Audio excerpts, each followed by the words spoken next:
The Untouchable True School Sports Empire proudly presents something the boxing games are missing. Hey, what's going on? It's your boy BT, and I came here to talk some boxing with the thousands of True School Sports subscribers. Well, guys, I know it's been what? It's been 9 days. It's been 9 days since the last live. I can't believe it's been 9 days.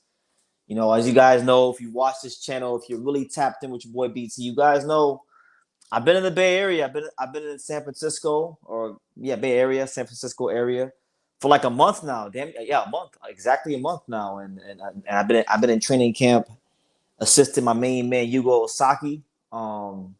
Supposed to fight. I don't know if he's gonna fight, but stay tuned later for that story because I have a lot to say. Been running around, been ripping and running, just making sure everything's going well in camp and keeping the channel moving. The days just fly by because there's always something to do. There's always something to go, somewhere to go. So yeah, my apologies for no lives, but we're back and we're getting back on track. It's good to be here. It's good to be seen. You know, I made sure before I came live again, I made sure I got my hair cut so I don't have this whole fake ass Bruno Mars thing going on. So we're good. We're good. We're healthy. We're alive. God is good, and even though boxing be on some bullshit sometimes, and I absolutely hate this sport at times, you know, this sport chose us, and you know, it's not about BT no more. It's about bigger things within BT. So we're gonna keep it going here on True School Sports. Shout out to everybody here. Make sure you smash that like button. We're gonna talk about Tank Davis. We're gonna talk about Jake Paul. This is gonna be my only time talking about Jake Paul and Tank Davis till probably after they fight, because I really hate this fight, and I think it's one. I think it's quite possibly the gayest fight in boxing right now. It's terrible. So I'll talk about it. I'll talk about Tank. You know, talking about he said boxing is dead. He's talking about retiring. We'll talk about Shakur Stevenson's back and forth, and of course, we will also talk about any and all things that you guys leave in the chat. So yeah, leave your comments down below. Subscribe to the channel. Let me know what city, what state, what continent you're watching from. Super chat. All that blase. Y'all know what I always say in the beginning of these lives. But listen, let me go ahead and take this time to read some comments. We got some great comments already. Shout out to my guy, Lord Zed. He says, boxing isn't dead because we still have BT. And thank you, Lord Zed. I saw this comment before the live started. I actually posted it on my Instagram. So shout out to you, champ. Thank you so much for your kind words. People like you give me the motivation to keep coming here and keep going forward in the sport of boxing, because really, guys, I'm having one of those weeks. I'm having one of those days where I'm like, man, like, what am I doing with my life? Why am I involved in boxing? Why did I choose this path? You know, but we're here, and thank you guys. Man, James Valdez, he says, Cap, shout out to James Valdez, good to see you, champ. Pac-Man, he said, what's up, BT? What's good? Good to see you. Beat Bop Jones says, happy weekend. Yes, thank God. Thank God it's the weekend. Yes, sir.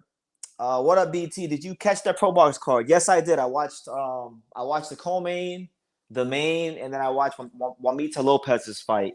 Good, really sound performance from Najee Lopez to take out an experienced veteran like Calvin Henderson. You know, that's a guy that's been there with Dave Morrell, mixed it at a pretty good level. And it was a very composed performance from him. He got him out of there in about 5 rounds. So I liked his performance a lot.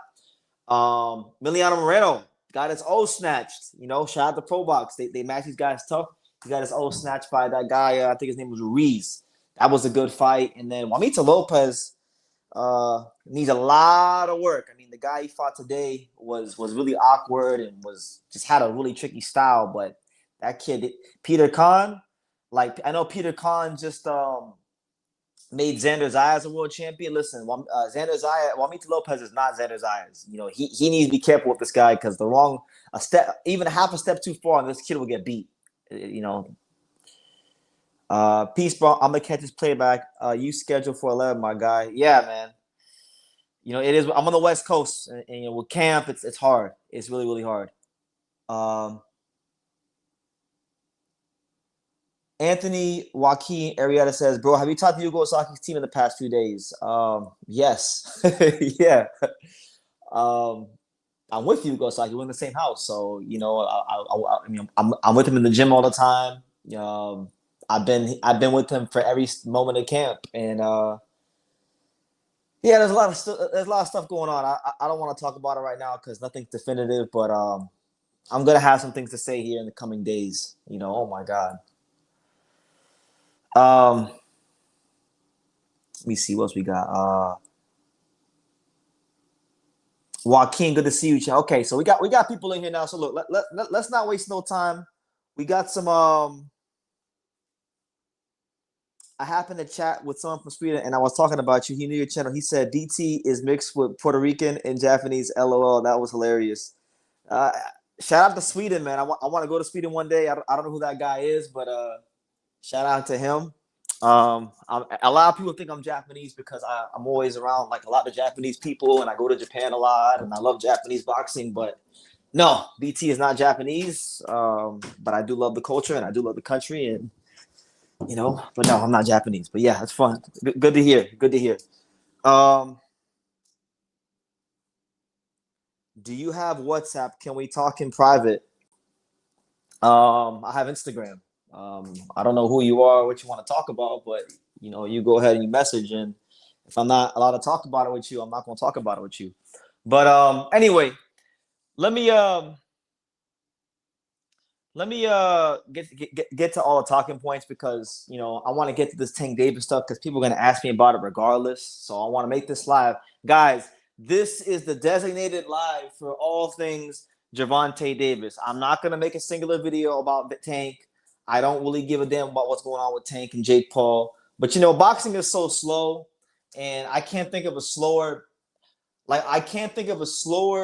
time in my life covering boxing going into the fourth quarter of the year than this. Like, this really feels like the slowest fourth quarter heading into the fourth quarter I've ever experienced in my life.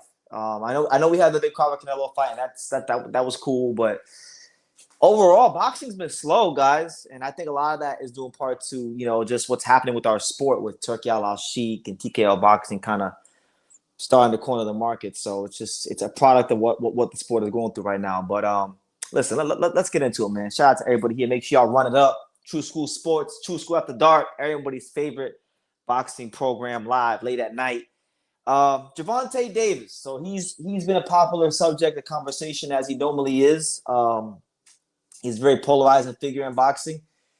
He said pretty much, boxing is dead and that he's retiring in 8 weeks after the conclusion of the Jake Paul fight. Which, by the way, it's not a surprise to me because Gervonta Davis has said this in the past. He was saying this in the build-up to the Frank Martin fight that he wanted to just make enough money so he can get out of boxing and buy an island. And for those of you who really, really have been following me, even like back before the pandemic, during pre-COVID, I used to have a series on this channel. There was a time where I didn't like Gervonta Davis because I felt like he was being protected way too much by the powers that be. And I had a segment called the Gervonta Davis Witness Protection Program, which I would really just shit on Tank and shit on, like just things that were going on back in 2019, 2018. And then, then I started to like Tank. And then, now I'm kind of back to where I originally was back all those years ago because every time he's been asked in his career to step up and really fight someone, right? That like Lomachenko, they said they were rushing him.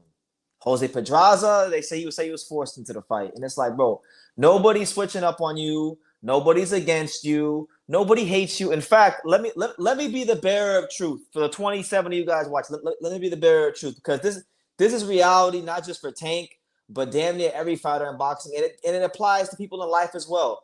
Very few people in life actually hate you. Very few people in life actually want to see you fail. The reality is most people really don't give a fuck. They don't care. And we're just asking Gervonta Davis because in the grand scheme of things, he's looked at by many as an elite creme de la creme talent. He has been sold and packaged to us as an elite creme de la creme talent since 2016, 15, for almost a decade now, about a decade now. So we want to see Tank, actually fight other guys that we deem and that have also been sold to us as creme de la creme, top shelf talents. So Shakur Stevenson is a guy like that. Devin Haney has been a guy like that. Keyshawn Davis is a guy like that. Teofimo Lopez is a guy like that. There's plenty of guys that people have wanted to see Tank fight, but when this gets brought up to Tank, it's always an issue. And so he's tired of it. He said he's tired of people switching on him. He's tired of everybody, playing both sides. So he's gonna fight Jake Paul, and that's it. Now, what I will agree with Tank on, because I don't disagree with everything he says. I actually do think there are some truths in what he's saying. He's saying pretty much, look, nobody really cares about greatness in the sport anyway. So shit, I'm gonna get the bag and leave, which is true. For the most part, it's true. Like, part of me actually agrees with him. I don't want to say boxing is dead. I love boxing, but guys, apart from Canelo Crawford, this is the slowest boxing has ever been in my 10 years. I can't think of a slower time heading into the fourth quarter of the year than right now. I mean, you guys tell me.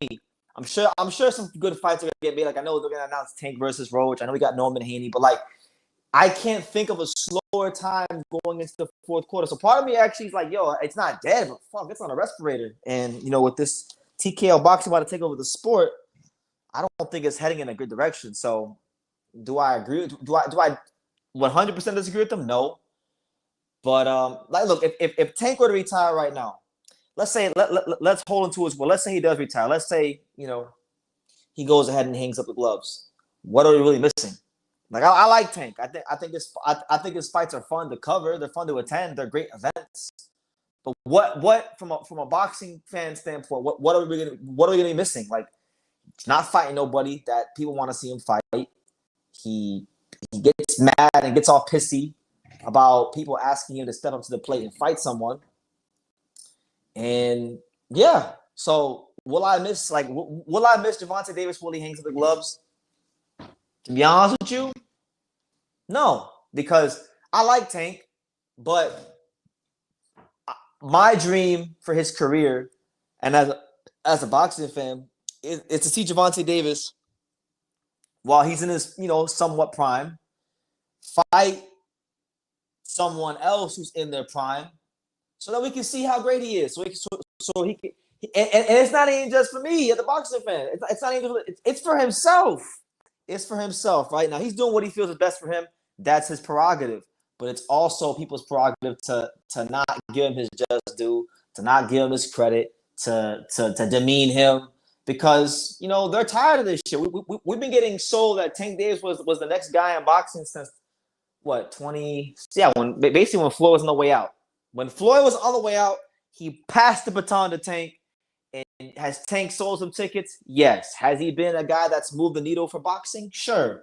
But in terms of actual mega legacy fights, he hasn't given those to us. And unlike Crawford, right? Because I'm going to compare Tank to Crawford because they've been jawing back and forth. And we know Crawford just had the big fight against Canelo. Unlike a guy like Terrence Crawford, Tank Davis has had the red carpet rolled out for him from the beginning of his career. He didn't have to fight on Brandon Rios prelims.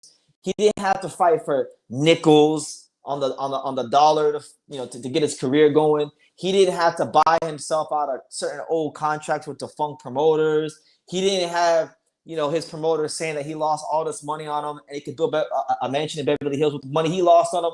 No, Crawford had to get everything little by little by little. And eventually, he just had to keep winning and believe in himself. And then when he got his opportunity to fight a guy like Earl Spence, you guys know the story. He beat the brakes off Earl Spence, and it's been history upon history upon history ever since. That has not been Tank's path. Tank has literally been in music videos. He's had rappers mention him. He's probably gotten more love in hip-hop culture than any fighter currently in boxing. He's had some of the clout and some of the star power Mayweather had. He transferred it over to him. He literally transferred it over to him, and that's what he's been living and standing on for his entire career. If it wasn't for that, he wouldn't even be the star he is in boxing, and that's just the truth. So will I miss Tank if he retires? No, not at all. And you know what? That's not even me hating on Tank or being most of these guys. It's few fighters in boxing I'm really gonna miss. Maybe you're asking the wrong guy if you ask me that question, but we're not really missing much. Are we gonna lose a guy that sells tickets? Yeah, but I mean, Trust me, boxing has a way. Every time in boxing where they feel like, boxing has no stars, the sport is dead, someone inevitably comes along and fills that void and becomes that guy. I mean, I remember when for years people complained about the heavyweight division, and they complained about how Vladimir Klitschko and the Klitschko's made the division so terrible. And then guess what? Klitschko retired, and then Anthony Joshua came along, and he was putting asses upon asses and seats in Wembley Stadium. So boxing will always have someone to fill the void. So not really too concerned. But I mean, anyway, we got a lot of comments. Let me go ahead and get to some of these comments because there's quite a lot of them. Jesus, hold on. Let me go to all of them. I mean, my man said Jake Paul saying boxing. Okay. TSM Harden, I see you, champ. Let me see. In a recent article, Luis Neri says that he is targeting Angel Leo. What are your thoughts? I mean, he can target all he wants. I mean, shit, if he wants to get bashed up and sent to the morgue, we'd love to send Luis Neri into permanent retirement. Target him all you want. He's going to get the fucking brakes beaten off of him if he comes with the Angel Leo. I'll tell you that right now. But it's a good fight. He's a name. He's a guy that's fought in a way. So if the fight presents itself, why not? I haven't checked the rankings recently, so I don't know if he's ranked in the IBF. But, why wouldn't that be? That'd be an amazing fight. Luis Neri's a former world champion. He's been one of the better fighters over the last decade beneath the featherweight limit. Now he's at featherweight. I would love to bash up Luis Neri. Why not?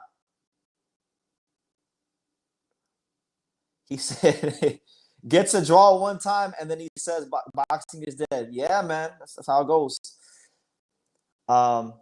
Christopher the Prophet says, I think Brian Norman Jr. is going to be the fighter and the warrior we want Tank to be. If he knocks on Haney, it's up from it. I'm telling y'all, Brian Norman Jr., this fight for Devin Haney and Brian Norman Jr., it's more than just a good fight. Like, to me, it's the most significant fight remaining in 2025. Because either A, Devin Haney is going to become a 3-division champion, and quite possibly, this could be a fight that maybe gets him into the Hall of Fame because he'll be a 3-division champion. He's being the number one guy in the division. It's a younger guy in his prime, undefeated, coming off a mass 3 straight knockout wins, devastating knockout wins. Devin Haney beats him. This is the kind of win that I believe in. A lot of people are disagreeing with me, but I believe it's the kind of win that can get him into the Hall of Fame because of the circumstances and the time that it's happening and what he can accomplish if he does win. But man, if Norman goes there and bashes up Devin Haney, listen, Brian Norman Jr. has a lot of things going for him that Tank doesn't have going for him. Gervonta Davis, sure, he had Mayweather. He had the Mayweather platform. He had the Mayweather superstardom. But a guy like Brian Norman Jr., he's the kind of fighter we need to be a star in boxing. If I'm being honest with you, he's likable. He's down to earth. He's relatable. He knocks people the hell out.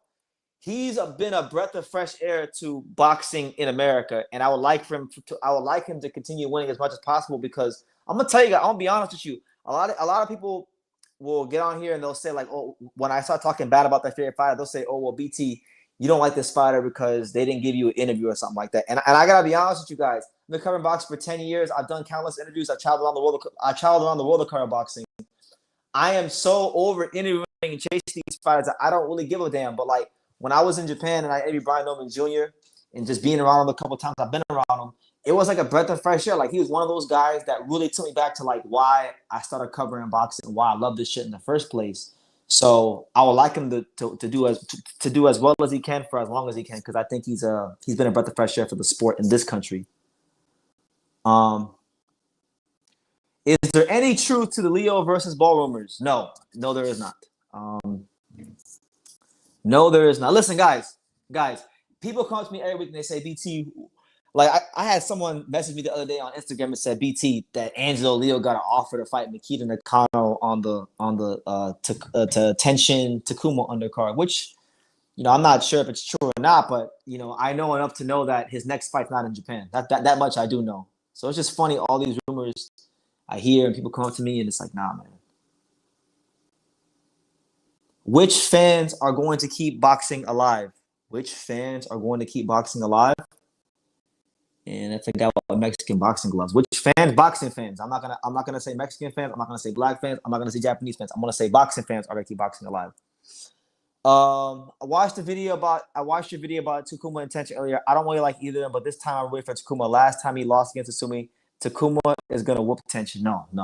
Takuma is overrated. I'm tired. I'm tired of these fighters who are associated with Inoue Inoue, who are not in the same ballpark as him, getting all this hype. Yoshiki Takei is trash, and you guys saw what happened to Yoshiki Takei when he fought Christian Medina. Takuma is good, right? Takuma is a good fighter. But again, he wouldn't even have been champion if Inoue didn't leave the belt for him and if he didn't fight old ass Liborio Solis. Now, we've seen it time and time again what happens to Takuma Inoue when he fights certain styles, and this will be no different. Tension's gonna put him in the blender. I can't wait for that fight because people are doing too much.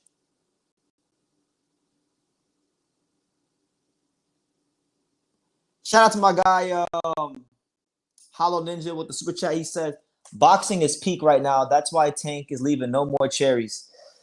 I'm going to disagree with you. I don't think boxing is peak right now. I don't. I think we had a one-off mega event, but the sport overall is not peak right now.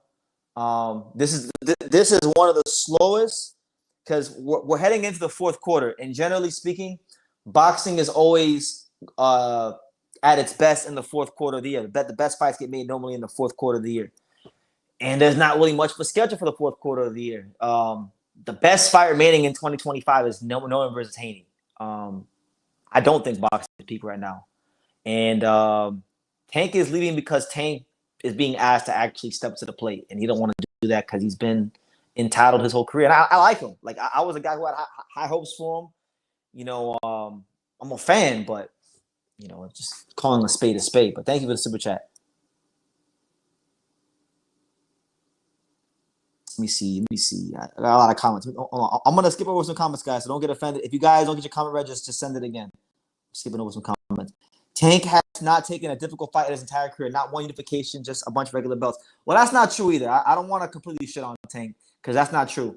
Isak Cruz was a difficult fight on short notice. Lamont Roach turned into a difficult fight, right? It wasn't supposed to be, but it was.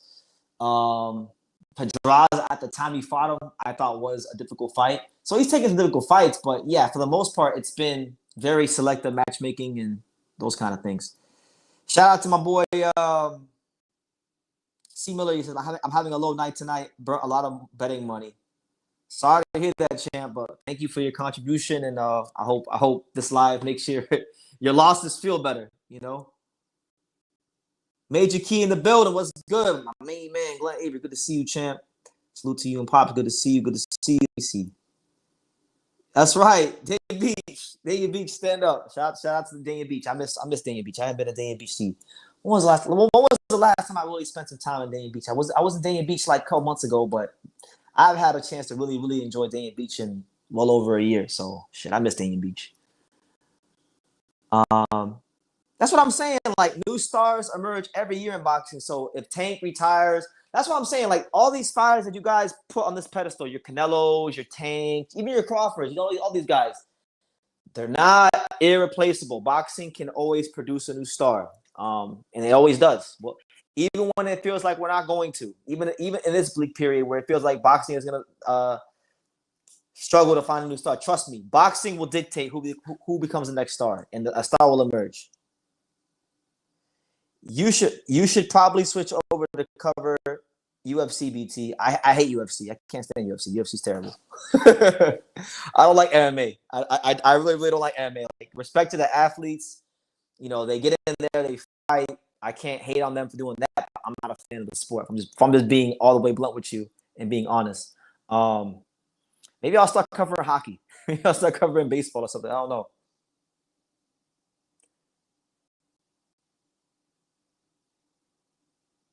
Damn, I got a lot of comments. Jesus, y'all are filling up the comments. Okay.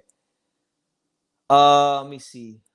Here's a scenario. Inoue fights only Nakatani and Ball, and the other featherweight fans don't unify with Leo next year. Angelo decides to defend for 3 times. Who would I like to see him go against? Shit. Who would I like to see him go against? I mean, if he can't get a unification because these other guys don't want to fight, give me I would say give me Neri's a good option. I like the Neri fight. Shushu can get the smoke. I don't mind Shushu getting the fight. And maybe get an easy one. Maybe like I don't know, like a Leorato Diamante or something like that. I don't know, something like that.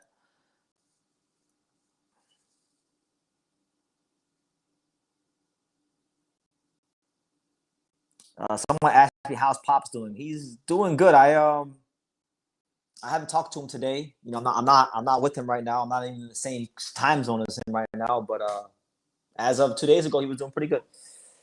P Kip says, bro, I don't even view Tank as relevant anymore. He never fights anyone that fans actually want to see him fight, and now he's doing the Jake Paul thing. Unless he KOs this dude, then it's a joke.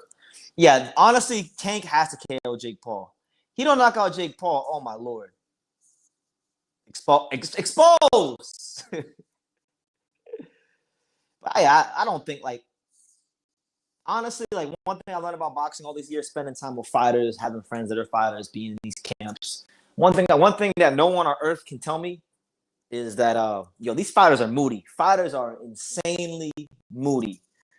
Um, so and remember, he was mentored by Floyd, and what did Floyd Mayweather do at one point in his career? What did he do? He faked the retirement. So and we've seen other fighters fake retirement. Teofimo Lopez faked retirement. Shakur Stevenson even threw out retiring at one point. So you know, fake retirements are a great way to get people to watch your fights. As funny as it sounds, because then they're like, "Oh my God, it's his last fight," and then they want to watch you. He says, "You heard it here first, but there's gonna be breaking news on Tank's." I don't really care what a man does with his own penis or any of that. Like I don't care what a man likes or doesn't like. That's not my business. But I hear you, champ. Shout out to my guy. Where is he? My man. Where is he? Cyrus. It would be best if Tank kept his Twitter deactivated and he took 2 or 3 years to himself. Yeah, he should do that. And I'm gonna tell you guys a story. Because this happened to me in March. I'm gonna tell you guys a story exclusively here on True School Sports. I went to New York City to cover the Tank versus Roach fight. I was there. I didn't cover the fight on Fight Night, but I was there for the press conference, right? And on the day of the press conference, I interviewed Calvin Ford, right? And I've had a chance to interview Calvin Ford a couple times. He's a great dude. I like Calvin Ford. And I remember I said hello to him, and he was like, "Hey, I haven't seen you. I haven't seen you in a while. How you doing? Just making basic conversation." And I told him, "Yeah, I've been moving around a lot, been just traveling, been going to Japan." So I told Calvin Ford I went to Japan, and then he told me that that him and Tank really want to go to Japan, and I told him that he should go to Japan. And I even told him, I said, "Hey, if you want any pointers on where to go in Japan, I'll tell you where to go." So I feel like to your point, I feel like he should take 2 or 3 years to himself, just focus on his training, focus on his life, focus on his mental. Maybe go to Japan or something like that. Go travel, go see some new things, go meet some new people, and then and just don't worry about the outside noise too much. Because even me being a YouTuber, right? I'm not even one hundred as famous as Gervonta Davis, but like even sometimes I'm like, damn, like even I want to take 2 or 3 years to myself sometimes, and shit, one day, guys, that might happen. You might get to a point where maybe I pivot into something else in boxing, and then these videos just stop. Like, and it can happen at any moment. So just let y'all know that in advance. But I agree with your statement. Tank needs to go to therapy and to school, like you said. Yeah, he should do that. He was talking a lot about that heading into the Roach fight. I feel like after this Jake Paul fight, he should go do those things. We all have our demons. We all have our personal things that we're struggling with and battling with. We all have our traumas from childhood or even adulthood that we got to work through. And he should go try to work through some of his, because coming from Baltimore, like, it's already you'll develop bitterness and a lot of cynicism and just a lot of negative thoughts towards life being around boxing. I'm telling you guys this because it's a daily struggle for me to not become like a very cynical, angry, bitter, depressed person around boxing, especially this week. Oh my God, because I've had myself a week for the ages this week. Oh my God, like I've had a week where I want to go fly to Florida and find a particular person and put my hands on them because this sport will do that to you. Like this sport will drive you to a place where you want to go somewhere and put your hands on someone. But you know, anyway, I digress. Let me get back to the damn comments. Let me see. If Fulton goes up and wins, what would you rather? A rematch at 130 for the title, or wait for Inoue? Whichever one comes first. Whichever one's comes first. I don't really care. Tank, where is it? Tank would probably get a ton of love out in Japan. Gervonta Davis, from my travels around Japan, and mind you, over the last 2 years, if you add up, I've been to Japan 3 times. If you add up all the time I've been there, it equals about 5.5, 6 months. So I spent about half a year of my life in Japan over the last 2 years. I've been about 17 different Japanese boxing gyms all up and down the country, and I can honestly say that Gervonta Davis is probably the most popular American fighter in Japan. I would say him and Terrence Crawford are the 2 most popular American fighters in Japan from what I've seen. And Tank might even have the edge, but I don't know about now because this Canelo Crawford fight was huge. BT, don't do it to them. I don't want to, but I have my reasons. I have my reasons why I'm to that point where I want to do something. You know.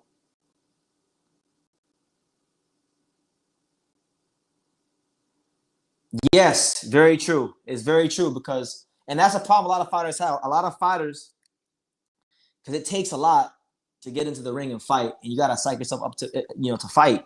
Because it's difficult, But even if you're not a fighter, if you're spending time around the sport because you're around these warriors all the time, and you're around the gym, and you're around a lot of strong personalities, you got to be a strong personality.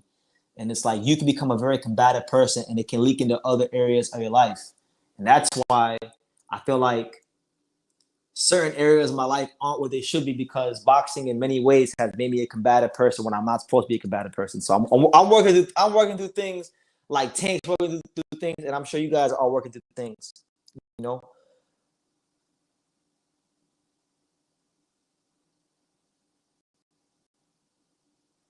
If anyone gives credit for Carr being Canelo, no, that I want my money betting on Carr because I have argued people for years about how special Crawford is, but can't give him credit if you don't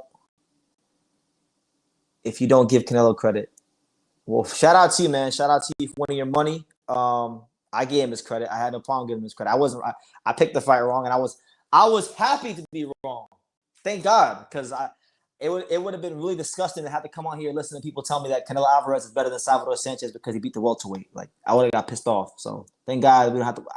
I'm glad Crawford won, so I don't have to deal with that. Do you think Floyd Mayweather messed the game up? American fighters are always fighting cans. I get having 1 to 2 easy fights, but not all of them. No, I don't think Floyd messed the game up. A lot of people like to blame Floyd. I don't think Floyd messed the game up. I think promoters being lazy messed the sport up. I think promoters. So people will blame Floyd. They'll say Floyd ruined boxing, and I don't think it was Floyd. I think it was the blueprint of what a superstar fighter could be that Floyd left behind is what ruined the game of boxing. Promoters have been searching so hard to find the next Floyd Mayweather or the next Canelo Alvarez that they just don't promote the fighters for who they are, right? And I think also, too, there hasn't been a lot of investment into like the mid-level in boxing. Because boxing, right now, if you look at the sport of boxing, it's very much reflecting the U.S. economy, right? There's no middle class. You're either poor or you're rich, right? And it's the same thing in boxing. There's no mid-level in boxing anymore. You're either a millionaire or a 6-figure fighter, or you ain't making shit in the sport. So I feel like Floyd Mayweather didn't mess the game up of boxing. I feel like he set such a high standard, and promoters are so eager to find that they've neglected the parts of the sport that need to be invested into. So that's my opinion and my little 2 cents. I do think Floyd has direct influence on boxing. The post-Floyd generation is what I call the diva generation, where fighters want to make a bag and keep their O. Well, look, you can't just blame just Floyd. If you're gonna blame Floyd, then also blame the guy who started advising him. Blame Al Heyman too. I mean, Al Heyman is the one that bought up all these time slots on CBS, NBC, all these big time networks had a golden opportunity to really do something unprecedented in American boxing, and he was overpaying these guys for mismatches, right? And so when it came time to make real fights happen, they wanted a fortune, and he messed the market up. And it's no different now than what Turkey's doing with Dana White and Ari Emanuel. But the difference is Turkey has more powerful people with him, because he's being bankrolled by the Saudi Arabian government, and then you have Ari Emanuel coming into the fold with all his political connections, right?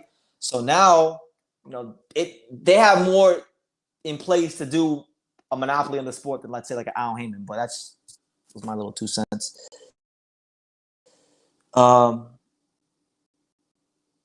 Does Kenshiro Taraji secure his spot in the Hall of Fame by beating Garcia and becoming a 3 division champion? I think he's the Hall of Famer already. He's one of the only guys boxing right now that's a surefire Hall of Famer. But that's my opinion. If he beats this guy and becomes a 3 division champion, then yeah, that further cements it.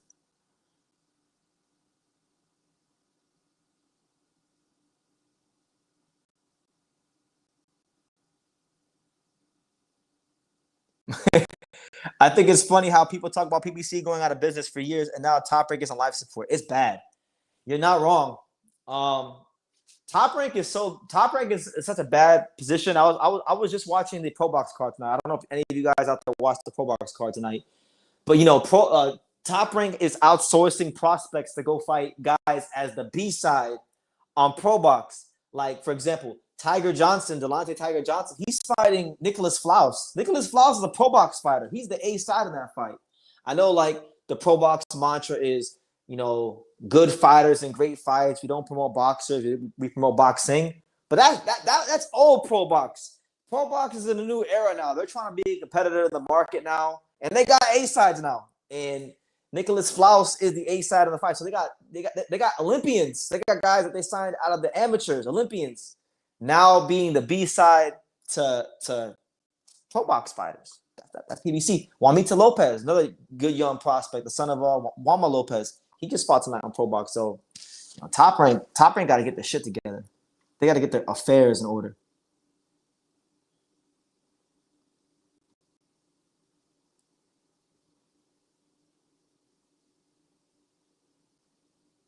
Shout out to my main guy, Angel Diaz. 30 minutes late, but we here for my guy, BT. Shout out to you, Angel. Good to see you, champ. Yeah, we just here. We're here trying to make sense of this whole Tank thing, right? And you know what? I'm going to pivot into my next talking point because I'm getting a bit off topic. Shout out to everybody here. Make sure you smash that like button. Definitely subscribe, super chat. Let me know where you're watching from. All that blase. True School After Dark. Listen. So I saw Tank Davis and Shakur Stevenson going back and forth. There was a lot of talking, Tank talking about what he did to Shakur in sparring. Shakur saying Tank is a bitch because he took a knee. Tank said he's not going to help Shakur and give him a payday. He's not going to help the other side. Tank Davis calling his own fans bitches and telling them to shut up and just be a fan, right? So let's make sense of it because for years, a lot of people have talked about this fight as the biggest fight in boxing. And it is still a big fight for what to happen. And it's a massive fight for what to happen, to be honest with you. But I don't think it's going to happen. I really don't think it's going to happen. Because Gervonta Davis, he might actually retire. I didn't believe Floyd. When Floyd said he was going to retire all those years ago, I didn't believe his ass. With Teofimo Lopez, I really didn't believe him when he said it after the Josh Taylor fight. But I believe Tank because he don't love boxing like that. He don't like the sport, and he's tired of it. And he's got a lot of problems outside of boxing that he's already made light of in interviews that he wants to go take care of. So I do think he will retire. But even if he doesn't retire, let's look at what's going on right now. So you got Shakur Stevenson.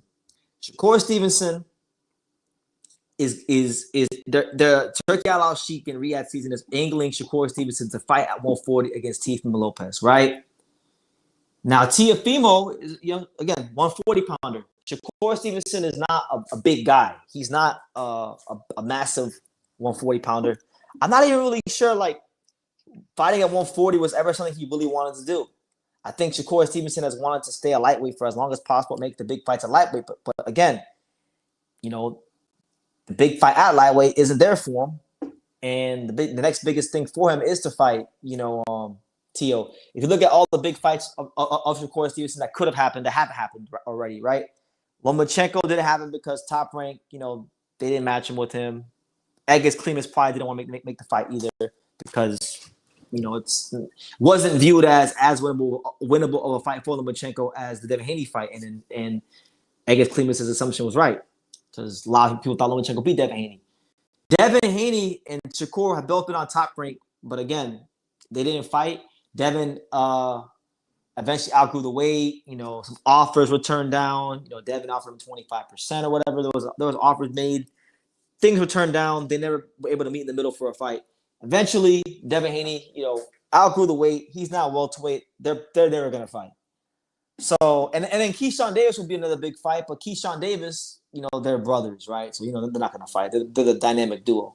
So the only real fight out there for him is this Tank fight. And I don't think it's going to happen. I really don't think it happens because, sure, Tank Davis is moving up to fight Jake Paul. He's moving up like 8 weight class to fight Jake Paul. But that's for the bag. That's for a life-changing bag of money that he would not get fighting Shakur Stevenson. And he's gonna get clowned. Like if he gets hurt or dropped or anything bad happens to him, he's getting clowned because Jake Paul is not looked at as a real boxer. But I don't know. What do you guys think? Which fight do you think he would get more criticism in? Would Tank get more criticism if he lost to Shakur Stevenson, or would he get more criticism if anything bad happens to him in the Jake Paul fight? Either way, it's bad. But I think the Teofimo Lopez fight has become Shakur Stevenson's legacy fight because it's the only thing there. Everything else in and around him, like what? He's not gonna fight Hitchens. He's not gonna fight Matias. He's not gonna fight. Maybe he'll fight a Pitbull Cruz, but that's not like a fight people are clamoring for. So, yeah, it is what it is. They're not gonna fight. And truth be told, if we're being honest, and this goes to my next talking point, the Gervonta Davis Shakur Stevenson fight doesn't matter anyway. It doesn't matter. Like people will get mad and say, "Oh, well, they're not fighting each other." But right now, at this moment in time, it doesn't matter because the fight that actually matters for Tank is the Lamont Roach rematch. It's a more important fight. Yes, I know people will probably argue and say, "Well, Shakur Stevenson versus Gervonta Davis is a bigger fight," and maybe it is, but I don't know if it is. At this point, I actually don't know if it's actually a bigger fight than the Lamont Roach fight. Lamont Roach has become a big star. He's become a big star, a notable name since that Tank fight. He's not the same Lamont Roach that fought on those Golden Boy undercards that nobody cared about in boxing. He's known, and a lot of people thought he beat Tank, and because a lot of people beat Tank and they had a rematch clause, and Tank didn't go pursue the rematch. Tank, a lot of people in boxing, a lot of the fans are looking at Tank like a hoe right now, and that's just the reality of the situation. So to me, as much as I would like to see Gervonta Davis fight Shakur Stevenson, right now that fight don't mean anything. It don't mean what it used to. It don't, because Tank don't even want to be involved in boxing, and Tank let the cherry pick become his rival. He let the cherry pick become his legacy. You understand? The cherry became the legacy. Because that's what Lamont Roach was supposed to be. Tank was supposed to go up in there and bash up Lamont Roach, who was a champion. Basically, it was supposed to be something similar to Hector Luis Garcia. In fact, he fought the guy that beat Hector Garcia for the title, right? And so it was the same thing. It was a guy who was the WBA super featherweight champion coming up a way to fight Tank. And unlike Hector, Lamont actually, was able to hold his ground in the pocket and really just make Tank look like a regular fighter. In that fight, he looks very, very regular. So I think more importantly than the Shakur fight, for Tank's legacy, even though I know he doesn't care about it, he needs to go get that lick back. There's no other fight in his career, not no damn Shakur. Nobody. There's no fight out there for him, to me, that means more than a Lamont Roach fight. Now, if he goes and he beats Lamont Roach and gets back on track, then you can say, okay, now the Shakur Stevenson fight means something. Now it's the fight again. But until he rectifies that big hiccup he had back in March in New York City, like everyone's saying he's ducking Shakur, which is true. He is ducking Shakur, but who cares? He has to go fight. He has to, even if the coast was clear and he could fight Shakur, the fight that means more right now is the Lamont Roach rematch. So I'll leave it at that. Let me see.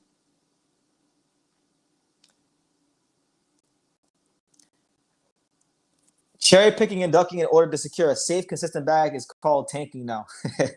Yeah, and they have tanking in the NBA. I mean, that's already a term they use for the teams that suck in basketball when they want to get a higher lottery pick.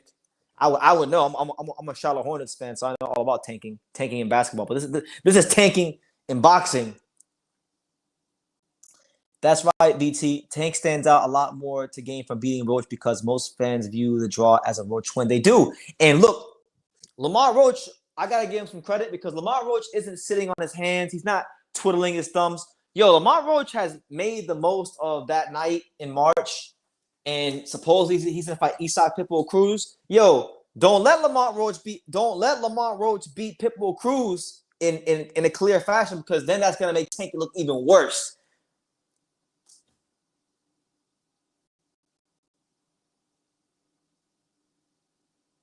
Let me see. I don't think he will. Paul is way bigger than him. If he can drop Jake Paul and make him more popular. Yeah, see, the Jake Paul fight is a catch. It can go either way. If he loses or has a bad moment, they're gonna say, yo, he's a bum. But yo, if Tank were let's play devil's advocate.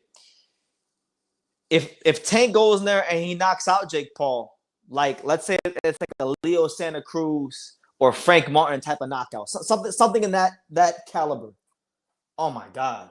If that happens, Gervonta Davis is going to be the biggest name in boxing. He will actually, as funny as it sounds, he might fuck around and be the face of boxing. And I know it's weird to say because Jake Paul is not a real fighter, but like this is bigger than just our little niche community of boxing here on YouTube. Like Jake Paul got a big reach. And it's gonna go viral upon viral upon viral. So, if I'm Tank, I'm swinging for the fences. Knock his ass out.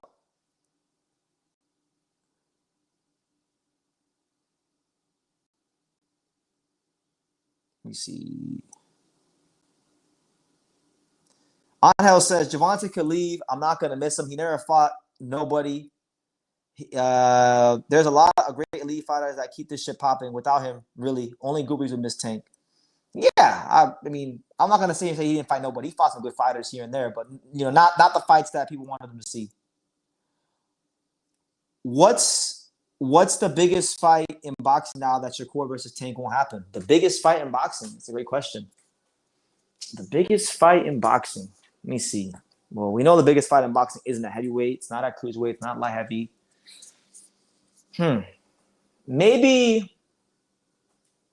I still think Benavidez Canelo would be huge, but maybe, I don't know. Maybe not as huge now because of the fact that Canelo lost. Maybe I don't know. I don't know how big it'd be now, but I think it would still be big. It has a storyline.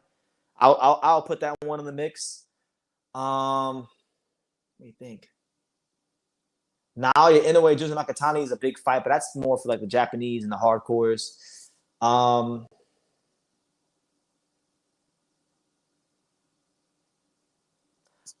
I can tell you guys what I think would be a big fight if the fight ever gets made. I think if Brian Norman Jr. knocks out Devin Haney, let's just say Brian Norman Jr. Let's just say Brian Norman Jr. by the end of 2026 becomes the undisputed welterweight champion of the world. Let's just say that he knocks out Devin Haney and he becomes the undisputed welterweight champion of the world by the end of 2026.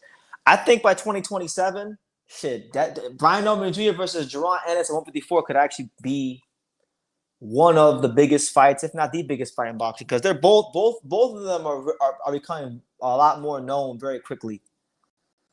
I'm trying to think what's big. There's fights. I feel like there's a fight that's even bigger than that, but I can't think right now. I think boxing's in a state now where like the old guard has kind of passed and withered away, and now it's actually in a great stage because now it's show and prove time. Now it's time for these guys, these young guys like your Normans, your Abdullah Masons, your Mosby Talmas, these kind of fighters to really grab this sport by the scruff of its neck and make something of it. Your Yugo Osakis, these guys gotta grab this sport by the bullhorns and make something of it. So that's where we're at right now. I don't know if I could really name you the biggest fight in boxing. Nobody's really on that level in terms of star power yet.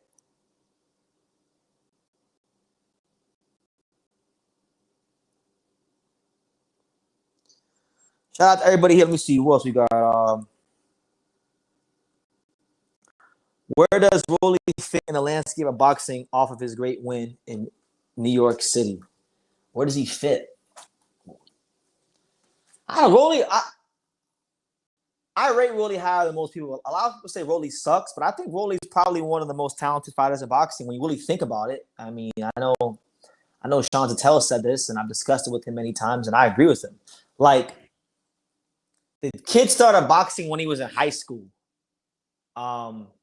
Now, mind you, he's a lightweight. He competed in the lightweight division. So he's in divisions with guys like Shakur, who's been boxing since he was a kid, in divisions with guys like Tank, who've been boxing since he's a kid. Ryan Garcia is a guy that's in boxing since he was a kid. And he's fighting these guys. He's giving them problems. And in the case of Ryan, he's beating these guys. And he's become champion. So I think he's awesome. I think he's an awesome fighter. You can't say he hasn't got the most out of his talent. He's been an overachiever. Cyrus says, "Hey, shout out to a fellow Hornets fan. I'm in North Carolina. Yeah, shout out to you, champ. Shout out to the Hornets. Hopefully, we have a good season this year. It's been a while since they've been in the playoffs. I don't think they'll go to the playoffs this year, but just don't be ass. That's all I'm asking for. Just be respectable, stay healthy. And shout out to North Carolina. I got a lot of family over there, and I was born in North Carolina. I moved to South Florida when I was younger, so I got a lot of love for NC. Charlotte, Raleigh, Durham, that whole area. Let me see what else we got here. Have you seen Jin Sasaki chopping down trees? In what ways does chopping down trees help you box? That's a great question. Well, chopping down trees, that's an old school exercise. All the great fighters have chopped wood. Your George Foremans, your Terrence Crawfords, anyone you can think of. Really what it's supposed to do. So first of all, it's because when you throw your punches, it's a lot of rotating the hips. And so when you're chopping wood, you're rotating your hips. You're using your lower half. You're using your hips. You're using your quads, your glutes, all that stuff. It's activating all that. So it's helping you develop your lower frame. But it's also developing your stamina because you chop that wood enough times, you're gonna get tired. So it's good for stamina as well. That's why fighters go ahead and they do it so much.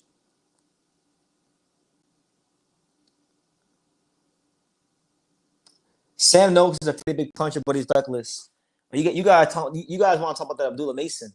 I feel like I feel like Abdullah Mason versus Shakur Stevenson is gonna become the next big potential matchup. I want to see if Shakur Stevenson gets really, really buddy with Abdullah because they've sparred before. I know Abdullah ain't on no buddy stuff, but I know Shakur likes to get buddy with certain fighters. So we'll see. JP Farley, shout out to him. He says, I was watching your videos the other day with Riddick Bowe and Evander Holyfield. Good stuff. Thank you, JP, and shout out to Riddick Bowe and Evander Holyfield. Big part of my history in boxing, and oftentimes I miss those days of being in the gym with them and talking to them because, now a bit more involved in the sport and I see a lot more these days and shit will discourage you to the highest levels. But we keep going. I don't think so, man. Tank is advocating for bigger gloves. It shows his intent that he's just there to survive for the bag. Yeah, I think it's gonna be more like a Jake Paul Mayweather or Logan Paul Mayweather. I don't think it's gonna be anything crazy that fight.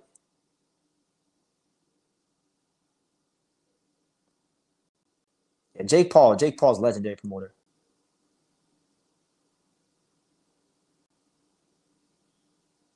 Maybe Devin versus Ryan 2 is the biggest fight. I don't know, man. Devin, I mean, if Devin becomes look, I think that fight, you're right. That fight right there, it all depends on what happens with it all depends on what happens with this Norman fight.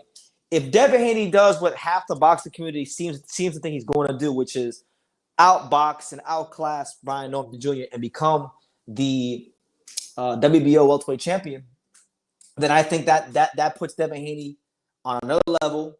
It puts his stock on another level, and then we know how big that storyline was. Because as far as an event, as far as cultural relevance in America, I think Devin Haney versus Ryan Garcia might have been quite possibly the biggest fight of 2024 in America.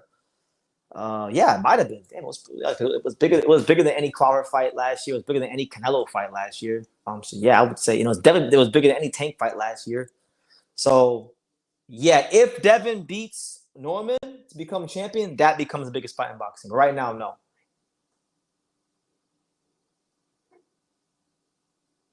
If there was a boxer you would want to be for a day, who would you want to be for a day and why? Who would I want to be? I mean, I don't know. I kind of like who I am. I quite like being BT. I like being myself. But if I had to be somebody else, if I had to answer your question,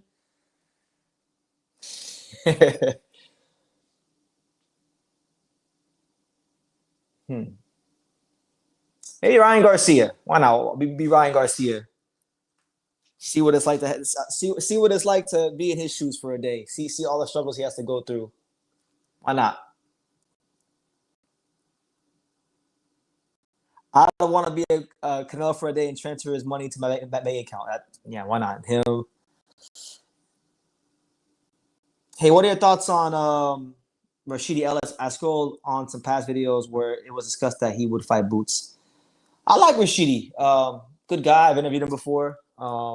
You know, so like, I don't want to say his career has passed him by. I still think he's probably going to get like one more big opportunity. But for the most part, his career has pretty much passed him by. I think he's got one last big fight he's probably going to get, and he needs to make the most of it. Whoever it comes against, whether it's against Boots or another name at 47 or Norman or Barrios or whoever, he needs to make it count. But a good fighter. I think, strong fighter for about 4 to 6 rounds, and then seems to overly rely on his speed. And once opponents get used to his speed, he tends to have problems in the back half of fights. But I like him. I like Rashidi. Always talked. He says, "You want to be a drug cheat?" Why? Well, the reason I said Ryan Garcia is because all the bitches like him. So it'd be cool to just like go to all those LA parties and because remember if I'm being another boxer, it's not me. I'm somebody else. So I could do a bunch of wild shit that I normally wouldn't do.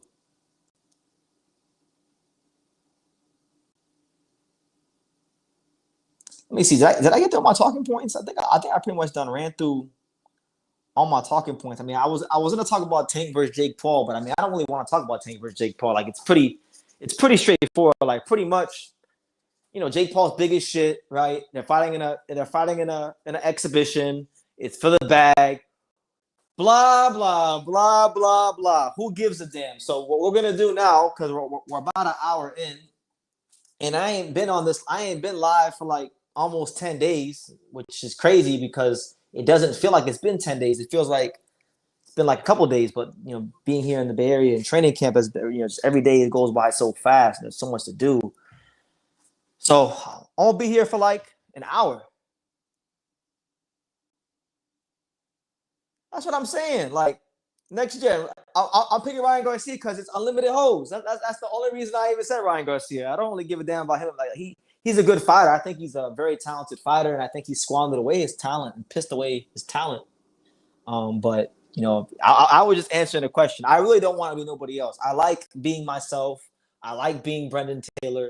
I like being untouchable. I like being True School Sports. I like being a homo boxing on YouTube. I like being me.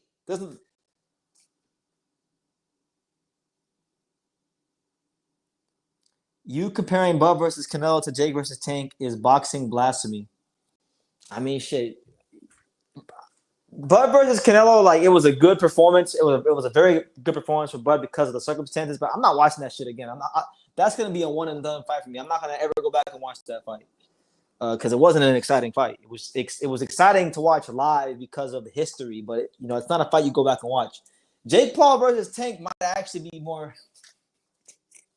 I'm serious. Jake Paul versus Tank could turn out to be a more exciting fight than Bud versus Canelo. Bud versus Canelo wasn't an exciting fight to me. Now, some of you guys may disagree with that. You guys might say, well, Bud versus Canelo was very exciting. To me, I didn't think it was an exciting fight. I thought it was a significant fight. I thought I appreciated Bud boxing out of the southpaw stance, and there was some moments here and there, but I don't think overall it was no like amazing fight. Like from my entertainment standpoint, like it wasn't Shakur Stevenson versus De Los Santos, but it wasn't Hearns Hagler either. It wasn't it wasn't James Tony Mike McCallum or anything like that. But it wasn't bad.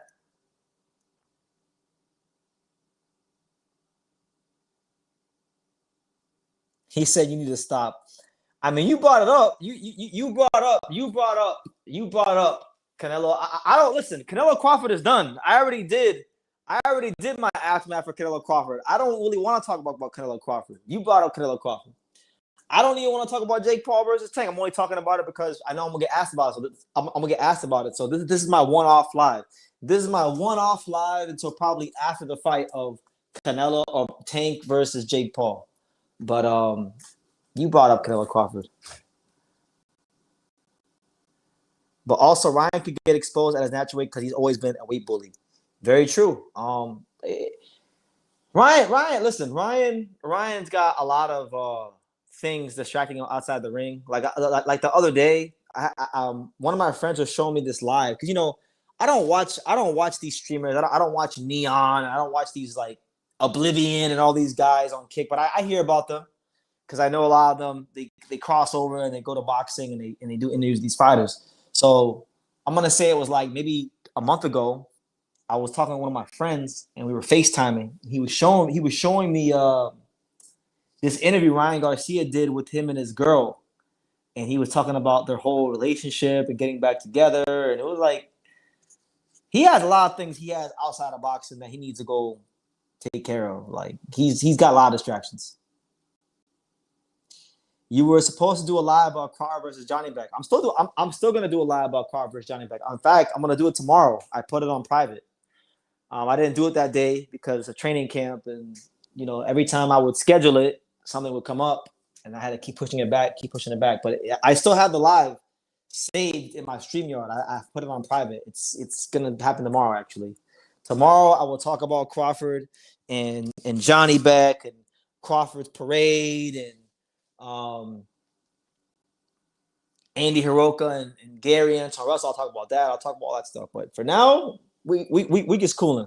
I just had to come on here and talk my shit about Tank and Jake Paul and Shakur and Roach and check in with you guys because I try to go live as much as I can and it's been pissing me off that I haven't gone live the last 9 days. But that's just training camp.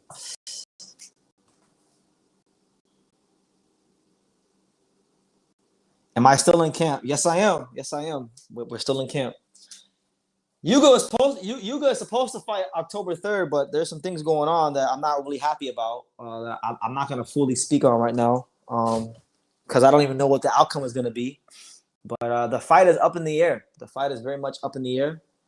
Whether he fights or not is up in the air. So training camp might have just all gone in vain.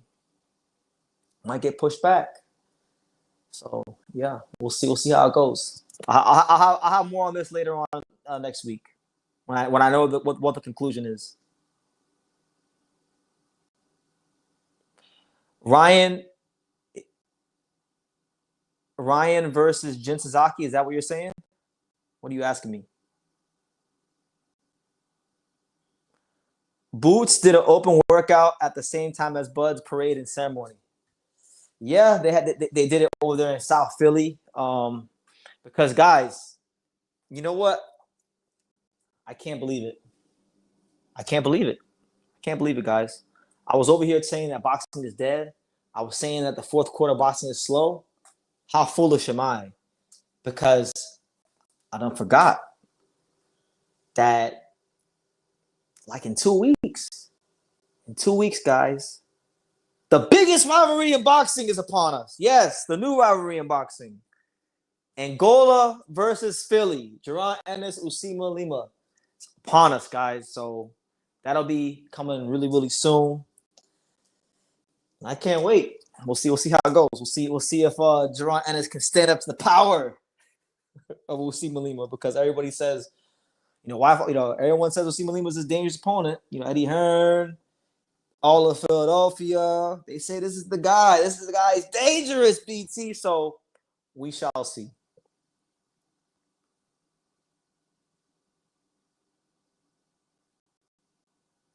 Mexican boxing is retarded to the original. No comment. No comment. Oh, I forgot about that fight. That's how much I care. I forgot about it too. Because I talked about it and shitted on that fight enough like last month. And then I just forgot about it. Like, who cares? Have I ever smoked cigarettes? No, I've never smoked cigarettes. I've never smoked marijuana. The only thing I've ever smoked was I've smoked cigars. Occasionally, maybe like once or twice a year, I might have a cigar, but that's about it. That's where the smoking begins and ends. Boxing needs another Arturo Gatti type fighter. Bro, will be so much more appreciated these days on a mainstream level, I feel. He got his flowers when he was fighting. But boxing has guys like Arturo Gatti. The problem is not the fighters. The problem is not that we don't have guys like that. The problem is that the matchmakers and promoters don't invest into all levels of the sport. It's either they're developing the next big prospect or elite level boxing. There's not much attention paid to from boxing at large at the mid levels of boxing. And that's where you get those kind of fights. You get your Gottis versus Wars. That's where you produce your TV fan-friendly fighters. So that's why you're not seeing those kind of guys like that no more. No? BT, in your opinion, which group put on more fun, entertaining fights between Hagler, Hearns, Leonard, Duran, or Estrada, Cholatito, Rogmasai, and Quadras? Well, that's a preference thing. I mean, you can't go wrong saying either. I'm a big Romo Gonzalez fan, so I'll probably be biased and say the latter because I like Romo Gonzalez in his prime. I love watching him fight so much. I love his style. But objectively, I'm gonna say the Hearns, Hagler, Duran, Leonard. I mean, because it wasn't just that the fights were exciting. It wasn't that the fights were just great. It was that the fights were great and they were on mainstream platforms and they moved the needles and pushed boxing forward to the point where we're still talking about it 40, 50 years later. So, you gotta go with them out of respect.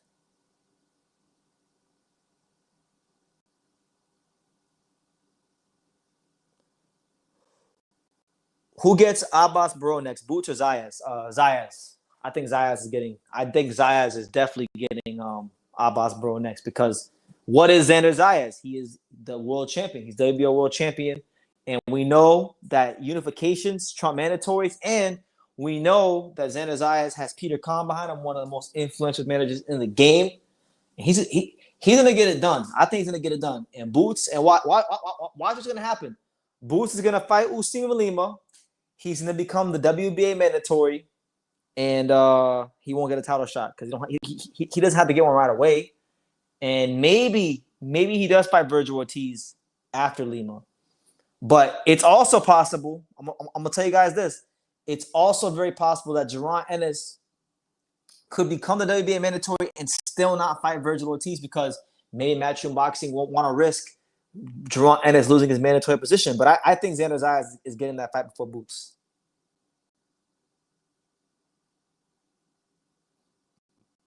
Bro is tough as nails. He surprised me against Telez. Yeah, like I didn't know a lot about him. A couple of people that watch this channel were telling me, BT, this is the Abbas Barrow. He's gonna give they said he's gonna give Telez a tough fight and possibly beat him. And I had to watch Telez fight a couple of times. I wasn't the biggest on him. That's why I was always shitting on the fact that I thought that I thought Gervonta Ennis was gonna try to fight him for the world title. because I never looked at Yoenis Tellez on that top level. But Abbas Bro showed that he's good. So shout out to him. And I don't think Abbas Bro is gonna be a cakewalk opponent for Xander Zayas. Nope. Xander Zayas might F1 lose his belt if he's not careful. But shout out to everybody here. It's your boy BT, Brendan Taylor, the untouchable True School Sports Empires. True School After Dark, guys. Happy Saturday. Hope everybody's doing well. Hope everybody's had a good week. And if it wasn't a good week, because I had a rough week this week. It was a rough week for me. But we're here and we made it. We survived all of our most difficult days, guys. So keep going. MEZBX says Boo Boo should fight Munguia and Tim Tszyu should fight Ammo. Ooh. I like that. I think Boo Boo versus Munguia will be a good fight. They were supposed to fight years ago. And as far as Tim Tszyu, I think Ammo Williams could be a good option. I think Tim Tszyu should actually move to middleweight. I feel like the middleweight division needs more star power. He's definitely a star. He definitely will be the biggest name in the division. And it's weaker. It's a lot weaker than 154. So yeah, I'm good. I'm good with that.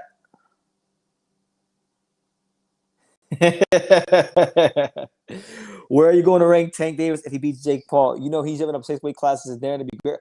That's what I'm saying. That's what I was saying a couple lives ago. I said everybody's talking about Crawford beat Darren to be great because he he's skipping a measly little 2 or 3 weight classes. Gervonta Davis is jumping up like 8 weight classes, right? Because what? He's at 135, so what? 140, 147, 154, 160, 168, light heavyweight. Yeah, he's going up 7 weight divisions.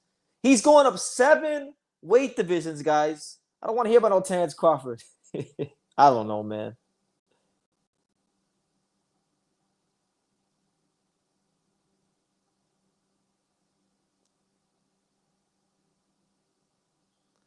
Did my dad ever smoke cigarettes? No. My dad never smoked cigarettes.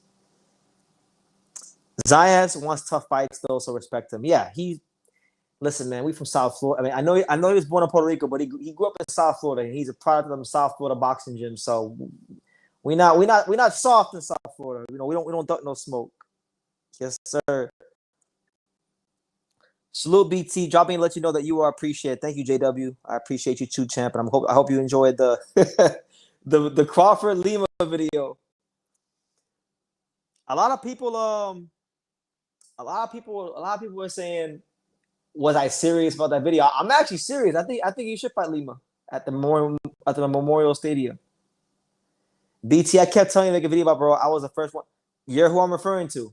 You were the only person in the world that you were telling me the week of the fight. I remember that all those lives. You were like, BT, do video about Barrow, do video about Barrow, do video about Barrow, and I just never got around to it. So, jokes on me, champ. Missed opportunity. Casper Lee says, is it possible Fundura moves to 160 and then fights Laura and then Virgil becomes elevated champion? He said it's possible Fundura moves to 160 and fights Laura, then Virgil becomes. Oh, at 154?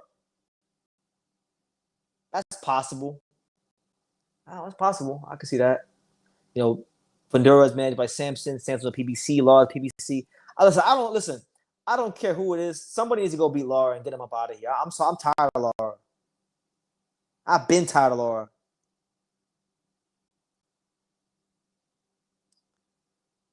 He should be living and training with Centeno, the Zayas trainer. Juanita needs U.S. sparring. You're talking about Juanita Lopez? Listen, man. I like Juanita Lopez. Fun fighter. But man, I was watching him fight tonight, and I got to thinking to myself. I said, man, I'm here with Yugo Osaki. Yugo Osaki is at 108. Juanita Lopez is at 115. That might be a guy we fight one day. And I would love that fight. I think Yugo Osaki would put Juanita Lopez in a fucking blender. He would beat the brakes off that kid. That kid is not. He needs a lot of work. Straight up, good kid, strong, dangerous puncher, but his skills need a lot of work. He is not Xander Zayas. Say that right now. But respect to him, he's trying to make a name for himself. Can I have your thoughts on Ryan Rodriguez's next fight? I haven't even looked at his next fight. I'm not even sure who is he fighting. I know he's in camp. I was supposed to interview Ryan Rozicki about a month ago. I never got back to him about it, so it's my fault. But who is he even fighting? He's one of those guys. I don't even care who he's fighting. I just like watching him fight. Rozicki, he's fun to watch. The dream fight would be Barrow versus Lima. We might get it. We might get it. Angola versus wherever the hell, Germany, wherever the hell he's from.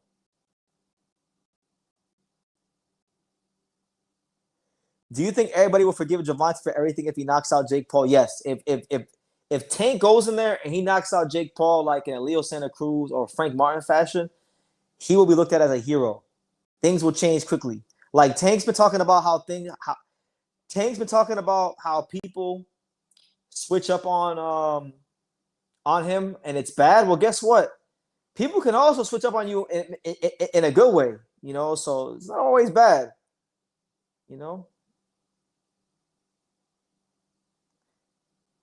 BT Angelo Leo versus Shakur Stevenson at featherweight. How would Leo have done? They've sparred before. I know they sparred before. I wasn't there for it, but I got my reports back and I heard Angelo did pretty good. I heard when they sparred, Angelo did good enough for Shakur Stevenson to tell people from Top Rank that Angelo should be fighting more often and that he's a bad motherfucker.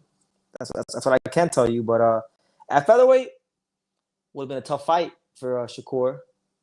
Obviously, I'd favor Shakur. Not trying to be. You guys know I love Angelo. I'm always gonna be a little biased towards him, but I favor Shakur, better boxer.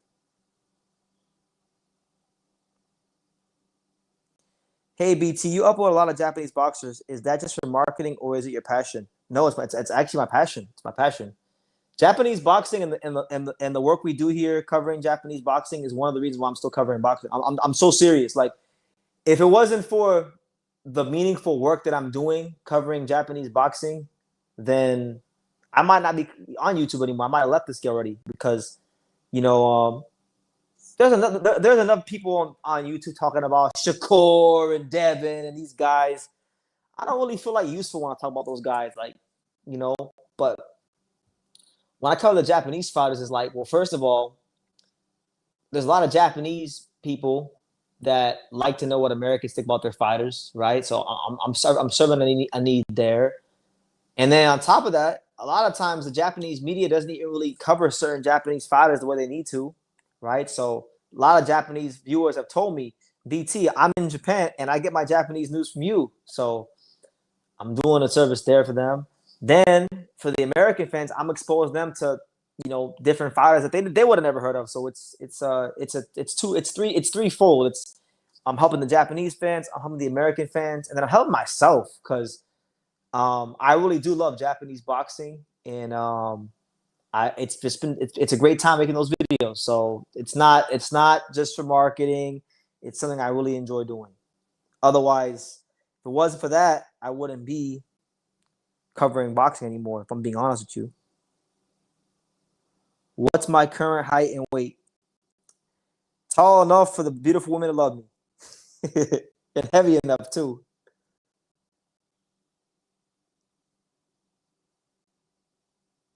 Juanito Lopez is dangerous. He's good. He's dangerous puncher. He's just a little raw right now. He needs development.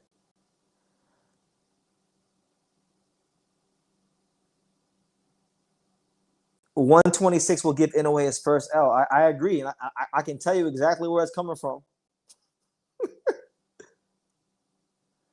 Ring IQ covers women's boxing, and you cover Japanese boxing. Yeah, everybody has their parts of the sport that they like. Japanese fighters learn from the blacks, so stop the cap.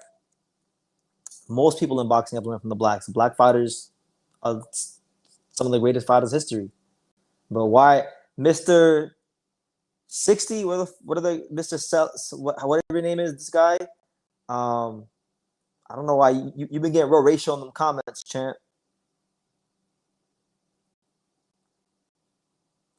BT, when are you doing a fight night live stream again? I missed those, especially you and Pops. Heck, you and Yugen can do one together. Listen, man, Yuga's in camp. He's moody as hell. Half the time, I don't even be. we in the grueling dog days of camp, so I don't even be talking to you like that unless we have to go to the gym or he needs something from me. Maybe when he's not fighting, but as far as going live for a fight, I don't know, man. I don't really enjoy. I don't enjoy going live for the fights no more like that. To be honest with you, that's why I don't do them. I like watching the fights in peace and then coming live after the fights. I feel like it's better that way. But who knows? If they make if boxing would actually make a fight that got me excited enough, I would do it. But it just hasn't been no there hasn't been no damn fight to get excited about.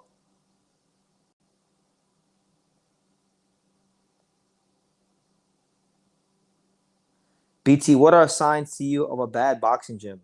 A bad boxing gym? It's a good question. A bad boxing gym. It's a lot of signs. It's a lot of signs. I would say now look, I do think like if somebody's been in the gym long enough, I do feel like you should, put them in the ring to spar guys that are better than them because that's how guys get better. But like there's a fine line between doing that and then just having these guys get fucking butchered or decapitated. Like there's a fine line. So I think a bad sign would just be if there's a guy in the gym who's way better than everyone and the coach never goes out of his way to actually get the kind of sparring that would challenge that fighter and they don't want to piss the fighter. I feel like that's a bad sign. I feel like, a lot of bad signs. Why? Why do you ask? What do you think is a bad sign of a boxing gym?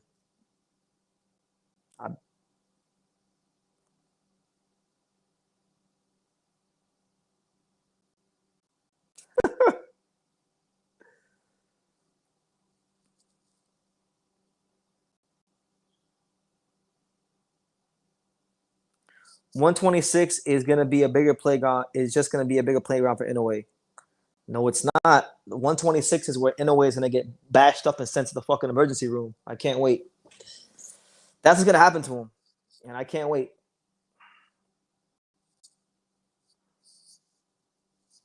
Shout out to Matt Borgeson with the super chat. He says BT Takuma is going to get wrecked next month. You agree? I 1000% agree. I think Takuma Inoue is going to get bashed up. I think all these Inoues are getting bashed up in the next couple of years.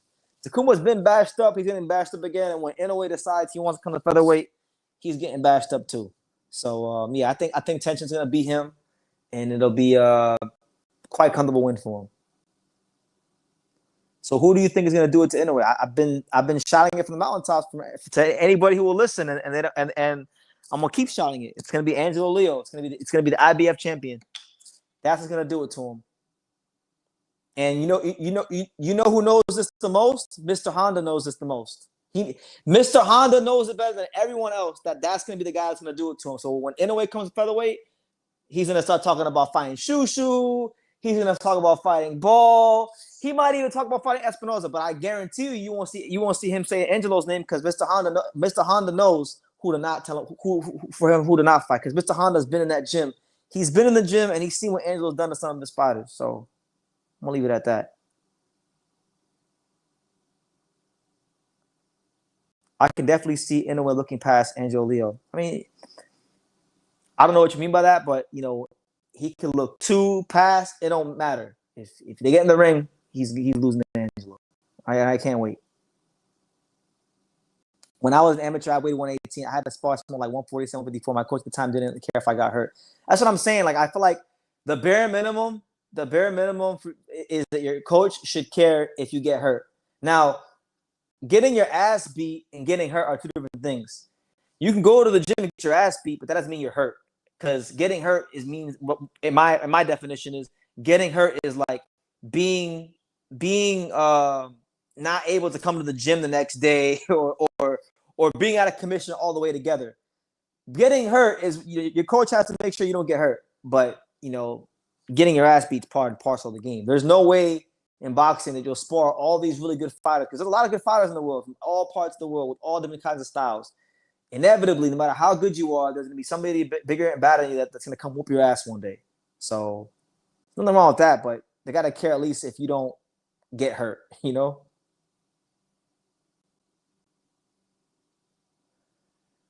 Shushu's talking like Leo is ducking him by saying he needs a belt. I actually I went and I watched some of Shushu's interview today with Showbiz, and I saw what he tweeted because he tweeted something about Angelo because it was a direct response to a post I made on Instagram where I tagged him because Angelo had said someone asked Angelo about fighting Shushu in an interview he did here, and look, it's not that Angelo doesn't want to fight Shushu. Shushu is not ranked in the IBF, right? He's not ranked in the IBF. And when you're a world champion, especially an IBF world champion, you got to fight your mandatory, which we just did, or you got to fight a unification fight. Now, Shushu is not a champion, and he's not ranked, and he's not Angelo's mandatory. So the way he's probably going to fight, and I'm going to tell you guys things that I know. I'm not going to tell you guys things that I don't know. I'm going to tell you guys not things that I think, but things that I know. I know for a fact that Top Rank is not going to make the Angelo Leo Shushu fight unless it's a unification fight. So that's why, and Angelo knows that. That's why he said that. That's if you look at the rankings, Shushu and Top Rank are not even going the IBF route because Shushu can barely make featherweight, so he's not going to want the 10-pound rehydration clause. So you can say Ball is ducking you, sure. You want to say Espinosa's ducking you? I've heard otherwise. Recently, I actually heard that might be the fight that happens next. But if you want to say he's ducked you so far, sure.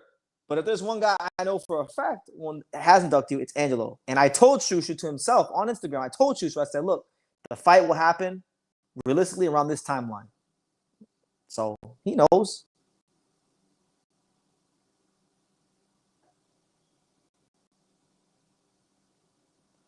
Hold on, I missed the comment. Where's that one comment at?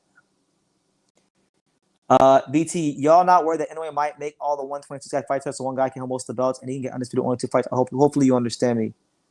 Am I worried? I'm not worried about anything. Inoue can't beat Angelo. Rafael Espinosa can't beat Angelo. Stephen Foran at featherweight can't beat Angelo. Bruce Carrington can't beat Angelo. Mikita Nakano can't beat Angelo. Odo Bekhomatov can't beat Angelo. Venado Lopez can't beat Angelo. I'm not worried about nothing at featherweight. Like, it just is what it is. Ideally, to answer your question, I would like Inoue to go to featherweight because I think Inoue would light the featherweight division on fire. It'd be great to have him in the division. The division's had a lot of talent. There's a lot of great fights there. But I would love to see. I want Angelo versus Espinosa to happen. I would love that. I would love that fight to happen. I would love Ball versus Angelo to happen. I would love Ball any unification fight to happen, but the powers that be just ain't letting it happen. Like I'm telling y'all. I'm not telling you guys what I think. I'm telling y'all what I know.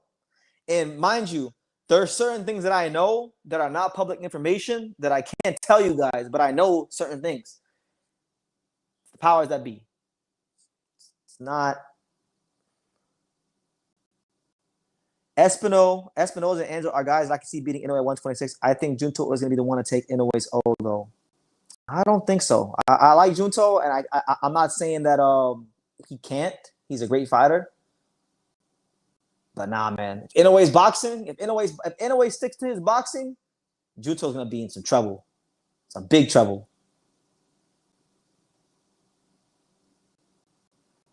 I thought Shushu had the WBC interim belt, so if so, I'll probably become the full champ when Fulton ends up vacant. That's what I'm saying. So think about it. If Shushu's saying Angelo's ducking, how can Angelo be ducking if he's not in the IBF rankings and he doesn't have a belt? Angelo literally can't fight him. He can't. He's not ranked. He'd have to petition to fight Shushu, right? So that being said, they're going a different route. He's already the WBC interim, as you eloquently stated. If Fulton beats Foster, which I think he's going to, he's going to go up to 30. The belt be relinquished, and Shushu probably gets elevated. And then what fight do you think Top Rank's going to do? What paperwork do you think is about to get passed our way? Shushu. So,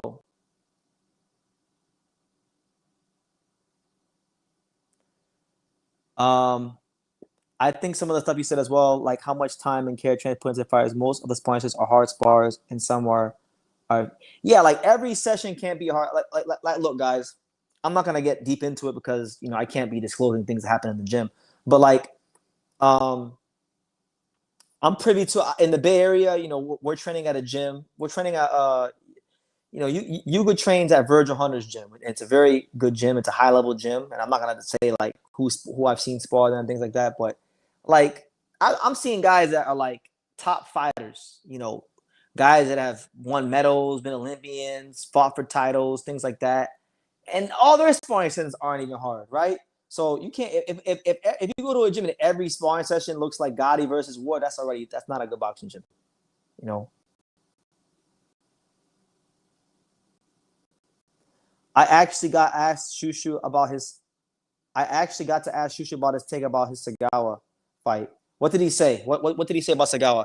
I honestly think if they elevate Shushu to the WBC title before he even fights the champion, he should do the Sagawa rematch because a lot of people thought he lost that fight. And Sagawa, I think, has proven himself to be one of the best featherweights in the world. That's what I think. If I was a commissioner of boxing, that's what we'd be doing. I never saw any improvements post Sagawa, in my opinion. No, I mean, you're not going to see any improvements because if you look at the matchmaking that they've made for him since the Sagawa fight, it's been very safe matchmaking from Top Rank to make him look good and get him wins and keep him winning and keep him healthy, and keep him just moving. Shushu still has some things he hasn't corrected, and he better correct them if he wants to fight a guy like Angelo Lee. I'll say that right now, or even Espinoza. But if the fight was at 126 and Junto got a chance to fill out, I would probably pick him. That's how I feel. That's how I feel about the fight. But because it's at 122, I feel like Inoue is just getting him at just the right time. Any more time, then I think Inoue will probably be in some real trouble, but not right now. I used to train at a boxing gym in Oakland. Every sparring session was two or three worse than my actual fight. That's what I'm saying, and that'll burn a fighter out real quickly. You know, you can't be a coward when you're in the gym. You got to spar, but like at the same time, it's like there's a way to do things. I don't think Shushu beats any of the champions. I don't think he does either, but I would say the guy, believe it or not, the guy that I think stylistically he matches up the best with would actually be Rafael Espinoza. Believe it or not. I'm not saying he would beat him, but I think stylistically, his style meshes the best with Espinoza. With Ball short, has a tight high guard, he gets a lot of punches. I think Ball could possibly outwork him and back him up and win it a close decision. Angelo, I think, is just better than him damn near around the board. With Espinoza, I think because Espinoza's long, he's gonna come in there and he's gonna try to fight. He gives up his size a lot and he squares up a lot. So Shushu's a mid-range fighter. With the way Espinoza fights, it's gonna give Shushu a lot of chances to land some significant shots in the mid-range. You understand? I still favor Espinoza, but I think stylistically his style probably best fits a guy like Espinoza.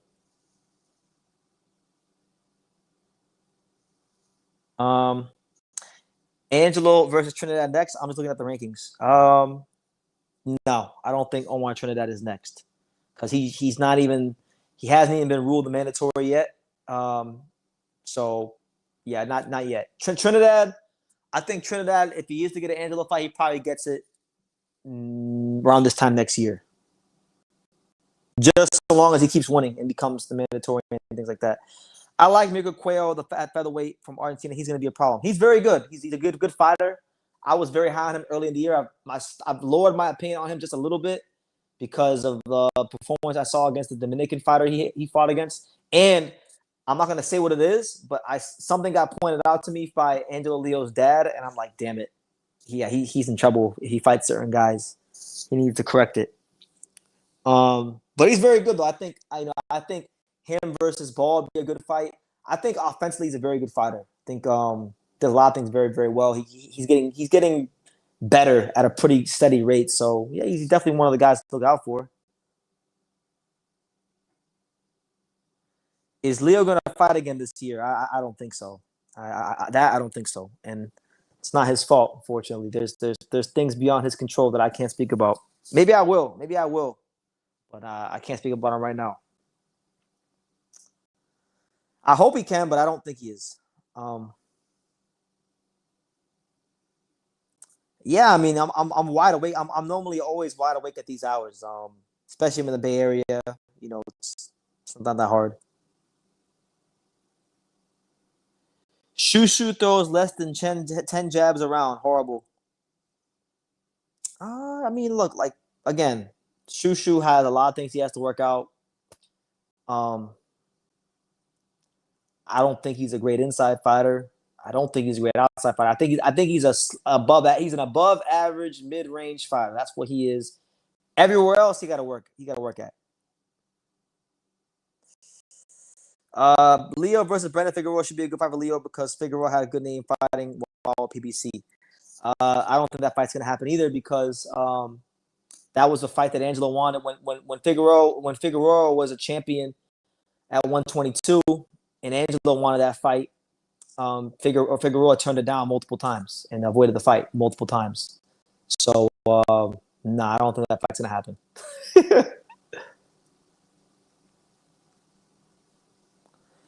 Hey BT, did you notice the voice of a woman and a child during the fight of Naya and MJ? If so, that was Naya's mom and kid.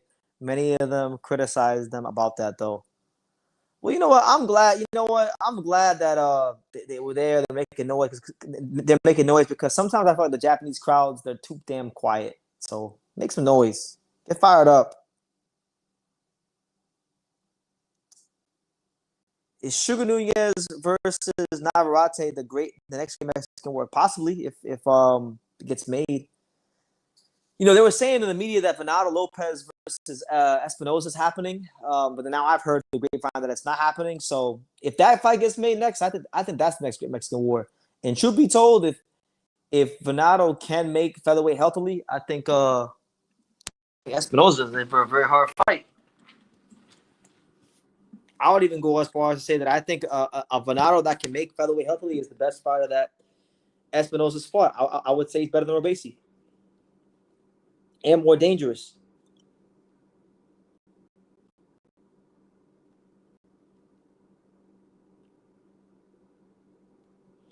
Oh, yeah. And the thing is, there's a lot of those guys in the division.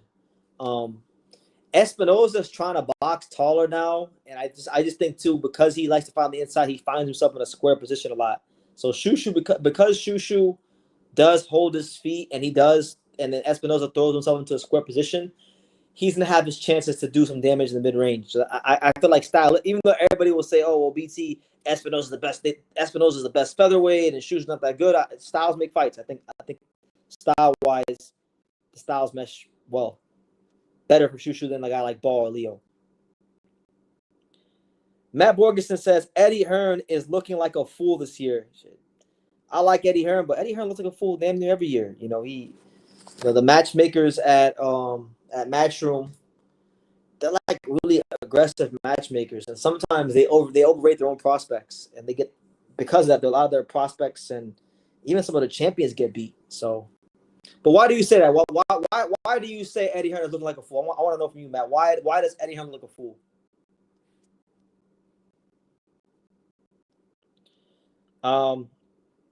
Venado's defense isn't good enough to beat Espinosa unless he's been working on it since his KO. No, he's gonna fight how he fights. He's not gonna change anything. But I mean, Espinosa's defense ain't great either. And the thing is, I feel like that fight, if we're talking about a fight where you have two aggressive fighters, two Mexican fighters, there's going to be a lot of 50-50 exchanges. And when you have fights where there's a bunch of 50-50 exchanges, the guy who's the bigger one-punch guy, it can very likely get a knockout at any given moment. And the bigger one-punch guy in that fight is not Espinosa. The bigger one-punch guy is Venado Lopez. So it's a very dangerous fight. He said, you know why? It's because of his blazing of Merjan Akmodalia. Yeah, Merjan is garbage. We've been saying this here on True School Sports. Merjan is not like, yeah, he had amateur pedigree. Yeah, you know, he can fight. Like, he can fight. But for the hype that a lot of people in the box community give him and Eddie Hearn, he's garbage. Like, I've been telling you guys this for years that Merjan is not that good. You know, I don't think Merjan could be. I don't think Merjan could beat Sam Goodman. I don't think Merjan.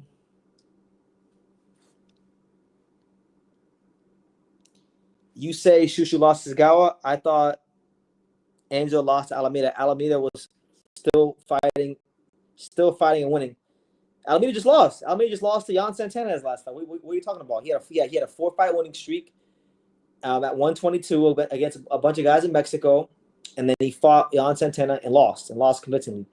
As far as the Alameda fight, I thought Angelo won that fight. Wasn't his best performance. I would probably say it was one of the toughest fights of his career, just because of the fact that he literally couldn't make weight. Like the guy, Angelo was 122 on the dot and almost missed weight. Had to get a bunch of IVs, but he still went out there like he didn't make any complaints. He didn't say, "Oh, I had a hard time making the weight, and that's why, I had a bad performance." He just, he had a tough performance.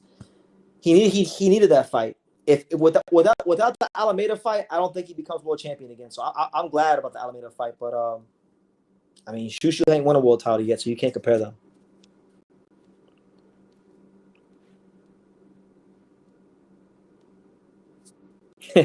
My man said Espinoza and Pandora are in the wrong weight class. That they are.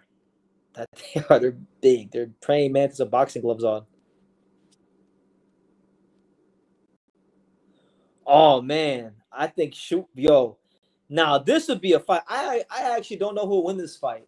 I don't know, cause MJ's punching like that for real. He punches bricks in his hands, and Shushu's he's a very good mid range fighter. Like outside, inside, but mid range, shit, he do his thing in there.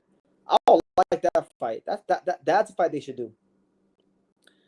BT, who do you want next for Najee Lopez? I think Alexander Gavazik would be good. He's old. He's old. He's still in the ring, and Najee could use him to get his name out there more. I haven't thought about it too deeply, but I like that fight. Former champion, fought Benavidez, fought Beterbiev. Najee was linked to fighting Beterbiev, so that's a natural progression. Why not? Good fight. MJ is garbage. That is wild. I don't like MJ. I just never been an MJ fan. He's not garbage. He's an Olympian. He's a top contender at 122. But I've just never been a fan of him. Even going back to 5 years ago when he won the title against Danny Orman, I was there. He won his title in Miami? I was there. I wasn't impressed.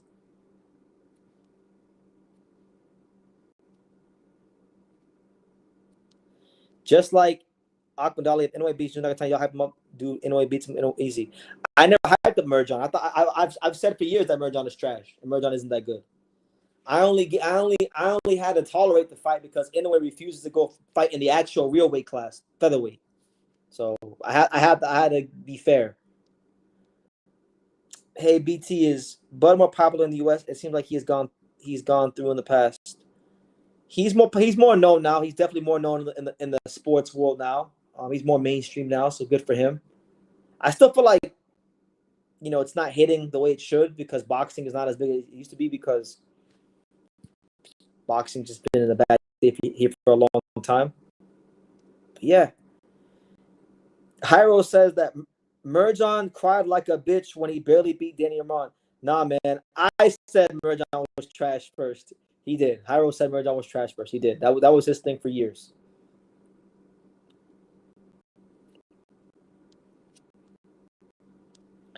I really wanted Junto versus Cardinals, but people will be saying Junto is fighting Inoue's leftovers.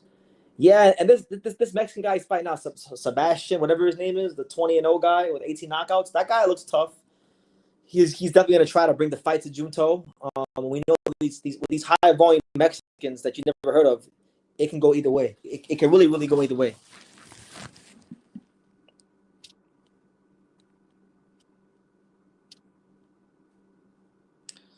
Let me see where we at right now. We're an hour and 44 minutes in, so we're gonna go ahead and guys, we're gonna rock out for like 15 more minutes, and then I want to wrap it up after this live because we'll be live again tomorrow to talk about Johnny back calling out Crawford and the Crawford parade and all that stuff. So, yeah.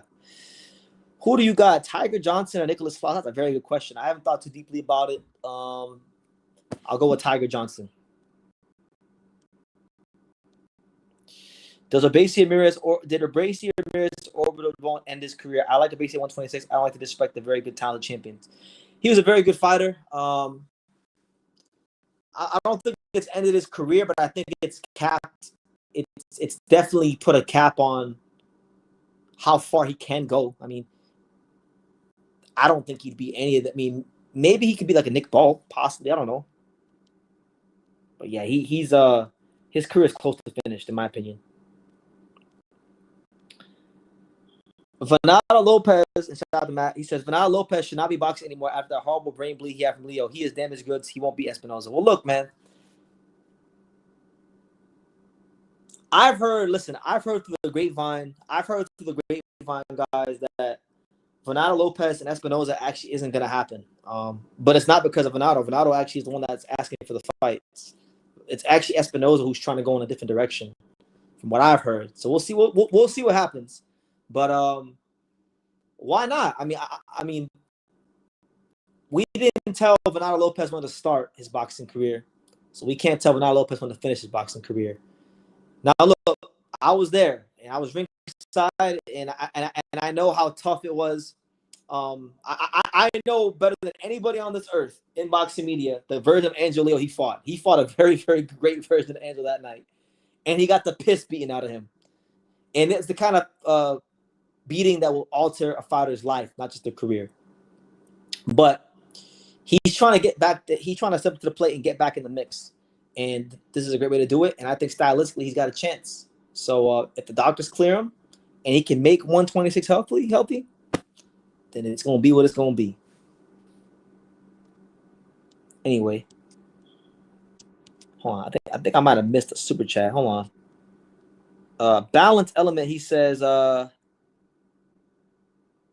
Andrew Wilson, conservative political debater versus, I don't know, man. I don't know who those people. I don't know who those people are, and I'm not here to get into politics. But if you got if you got an actual boxing question, I'll answer that. But I'm not going to talk about politics. There's enough politics in the world.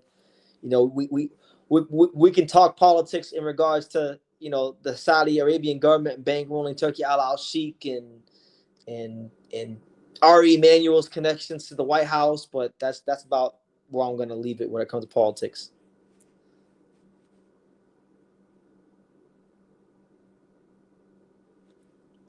Honestly, I like to see Espinoza get folded up by somebody soon. I don't like dirty fighters.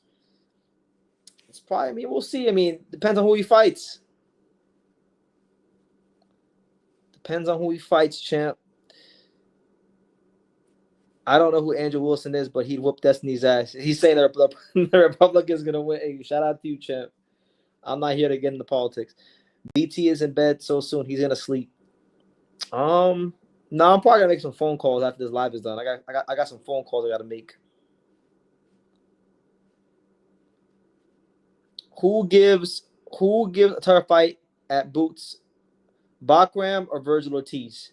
It's a good question. I'm gonna go Bakram. I don't know. I feel like Boots versus Virgil is damn near a pick'em fight, but I'll say Bakram is the tougher fight just because physical strength, and he can actually box, so he could power box Boots on like some better BF type shit. Like, who are my top 3 pro box prospects? Najee Lopez, pro box prospects. Najee Lopez. Lester Martinez is a contender, so I can't call him up. Oh, Najee Lopez, and then what's that kid's name? What's that one? So they have the Valle brothers, but like Marquez Valle and Dominic Valle, they're whatever to me. But they have a younger brother. I forgot his first name. I like him. Yeah, like them two. Najee Lopez, and then the youngest Valle brother. I like him. And then who else do they got pro box? Yeah, right now I'll say those two. Oh, and Daryl Valzane and Daryl Blast Valzane. We'll go with those 3. Espinoza is dirty, in my opinion. He was elbowing on purpose, but that's just my opinion. Well, hey, man, what did Eddie Guerrero say back in the day? We lie, we cheat, we steal. We don't care if you don't like us. Everybody wants to fight us. So, hey, if you're not cheating, you're not trying.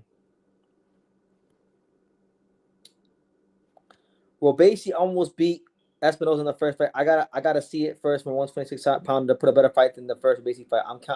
I'm not counting our Basie just that easy. Just my opinion.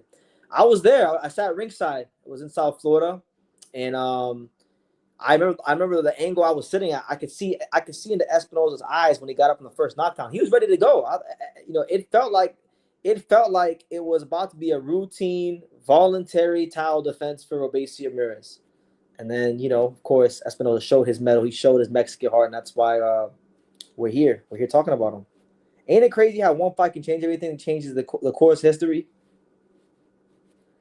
Nikita Tszyu looks better than Tim Tszyu right now. I haven't watched Nikita Tszyu fight in about a year, but I know he's still fighting. He's still undefeated. He's got an all-action, power-punching southpaw style. So, shout out to the Butcher. They call him the Butcher. I'm sure I'll have to pay attention. I'll have to pay more attention to him real soon because he's getting up there in the rankings. Thank you, Matt. We don't care if you don't like us. Everybody wants to fight us. When is Tito Mercado finally going to get a big fight? I feel like his career is like box at the moment. Till when it becomes mandatory because he's high risk, low reward. Shout out to my man. Oh, my man with the Thomas Santos 93, one of the OG subscribers, man. Shout out to Thomas. How you doing, man? Hope all is well. I know you've been supporting the channel for a long time, and I know that name. I try to learn everybody's names and remember people that watch the channel. I definitely remember you, Thomas, so thank you. Shout out to you, champ. Hope all is well. Thank you for the super chat. Espinosa is different. He actually whooped his ass. If that knockdown was earlier in the round, though, he did. He got up and he took the fight right to him and beat the brakes off Robeisy in the back half of that fight. He earned his right to become champ. He earned his respect. So.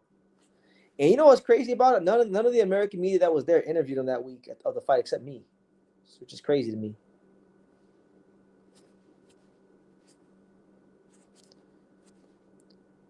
We need Mercado versus Emiliano Vargas. I smell exposed coming. Yeah, man. We're not gonna get that. Listen, if you guys are hoping and praying and asking and wishing that Emiliano Vargas will fight anybody worth half of a damn before, like in the next year or so, don't hold your breath. Like Top Rank is in a very sad state right now. They're not gonna risk one of the potential young superstars. Do you know the upcoming prospect Troy Nash? What do you think about his skills? Yeah, I know about Troy Nash. I did a YouTube short about him like about a year ago, and I watched a couple of his fights in the Saudi Cup. Good fighter, good speed, has the typical American amateur style. Wouldn't say like I'm not as high on him as other people are, but he's a good fighter.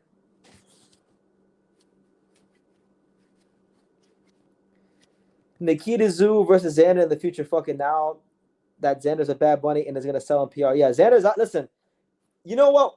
We've been talking about because earlier in the live we were talking about Tank and the face of boxing and all these kind of things. The guy that I think has, if you want to talk about face of boxing, if y'all really want to get into that face of boxing talk, the guy that I think is best positioned to be the face of boxing is actually Xander Zayas. He's already he's the youngest world champion in boxing at 22 years old. He's got one of the best managers in boxing behind him, Peter Khan. And this dude just signed a marketing deal with Bad Bunny. Guys, I don't even like Bad Bunny.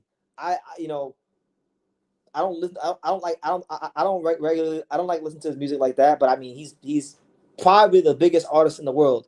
And if I could be ever so blunt, like the bitches love Bad Bunny. And women love his music, and he's known everywhere around the world. So I don't like Bad Bunny, but a lot of the girls that I talk to like Bad Bunny. So I know he's a big deal. He's got like 50 million followers on Instagram. He's got a gajillion Billboard hits, and now Xander's with him.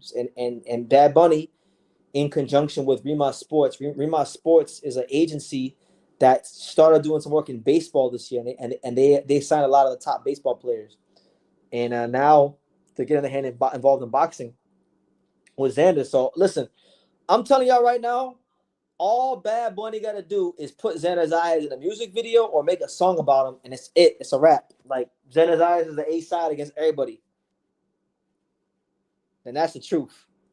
So Virgil Ortiz got to take like 10% to fight Xander if he keep waiting. Everybody loves Xander. He's very marketable kid. They've done a great job. Yeah, Troy Nash has a lot of speed, got above average pop, but fights in the same rhythm all the time. Leaky defense, got exposed. You're right. I heard about that.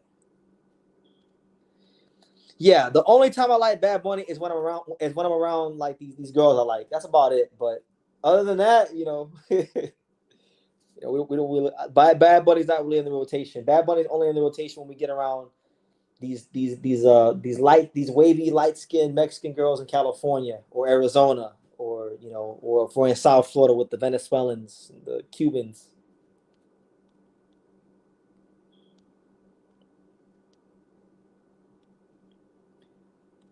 Yeah, Anthony Cuba had a good win tonight. I saw that on profile. Good for him. And he gave Cremamon a good fight.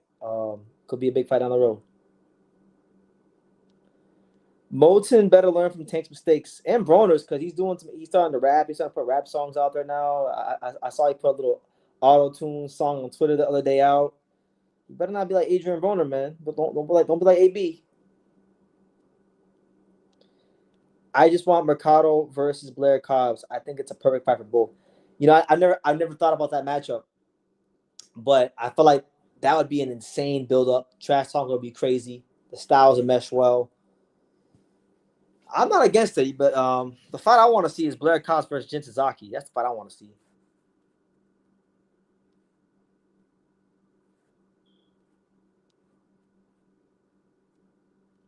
Moulton ain't learned anything from Tank. He already done Augur 126, 130. He gonna be a medium 135 to 140. He's huge. Like I remember one day I just went on Instagram and I just seen Kamau Moulton is big as shit now. Like he's not anywhere close to what he was even 4 months ago. You know, we'll see how it goes for him. I like him, but I don't know if I'm as high on him as everybody else in boxing. That's what I'm saying. Like Blair versus Jim would be crazy. Um, and I know Blair loves Japan because Blair's been to Japan. So shit, do that shit in Japan. Get Blair the bag, make it happen. I hope Matias hold the WBC for one more year, and then they'll be waiting for Emiliano. Since Emiliano said in the interview that the WBC told him he would be their champion. Tito versus Vargas too. Oh, he don't want Matias. Listen. If he come back to Matias, if he come fight Matias, we gonna send him packing. Rank the best to worst: Crocker, Rolly, Barrios. Well, that's a great question. I'll go Rolly number one, and then Crocker and Barrios can be tied. They could be 1A and one. They could be 2A and 2B. Emiliano is due for a step up in competition, but I'm telling you guys, if it is a step up, it's going to be a super baby step up. Top Rank is going to be very careful with him because you know you talk about Xander being marketable, he's just as marketable. You know, man, why don't people even talk about Mario Barrios anymore? He pisses me off. Well, we have to talk about him because whether we like it or not, he may not be that good, but he was good enough to get the WBC title. So um, that's why we're talking about him. That's the only reason we're talking about him. But maybe Barrios fights a guy like I don't know. Maybe he fights a guy like Suleiman Sissoko, and Suleiman Sissoko puts the beats on him, and then Sissoko's the champion. I don't know, because I don't know. I don't think Barrios will fight Norman. I don't think he'll fight any of the champions. Um, Watch him fight a guy like Suleiman Sissoko and lose, something like that. Quit playing with Barrios. He's the 147 George Kambosos Jr. Nah, man, because when George Kambosos Jr., he's like the best, one of the best shit talkers in boxing. Even now, all the, he gets his ass beat, and he still talks some of the best trash in all boxing.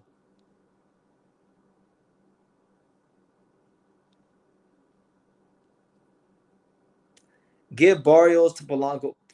They're not doing that. Hell no, Polanco. You gotta understand that they're gonna cash him out.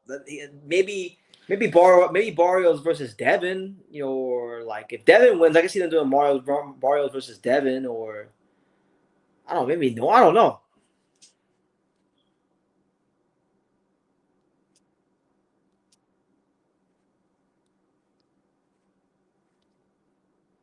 But guys, look, on that note, we hit the 2-hour mark and it is getting a bit late. So I'm gonna go ahead and wrap it up because I gotta make some phone calls and get ready for bed and get ready for. I still have things I gotta do tomorrow Sunday, which is crazy. But listen, you guys take care. Thank you for all the support on the channel. I'll be live again tomorrow. That live that I was supposed to do earlier in the week about Crawford and Johnny Beck, I'm gonna do it tomorrow. So tomorrow we're gonna talk about Johnny Beck and Crawford. Johnny Beck calling out Crawford's parade. We'll talk some Andy Hiroka, Gary Russell, all that stuff. But until then, you guys take care, be blessed. And like I say in every single one of these videos, you can love me or you can hate me, but I'm just a kid from Daniel. So until next time, take care, guys.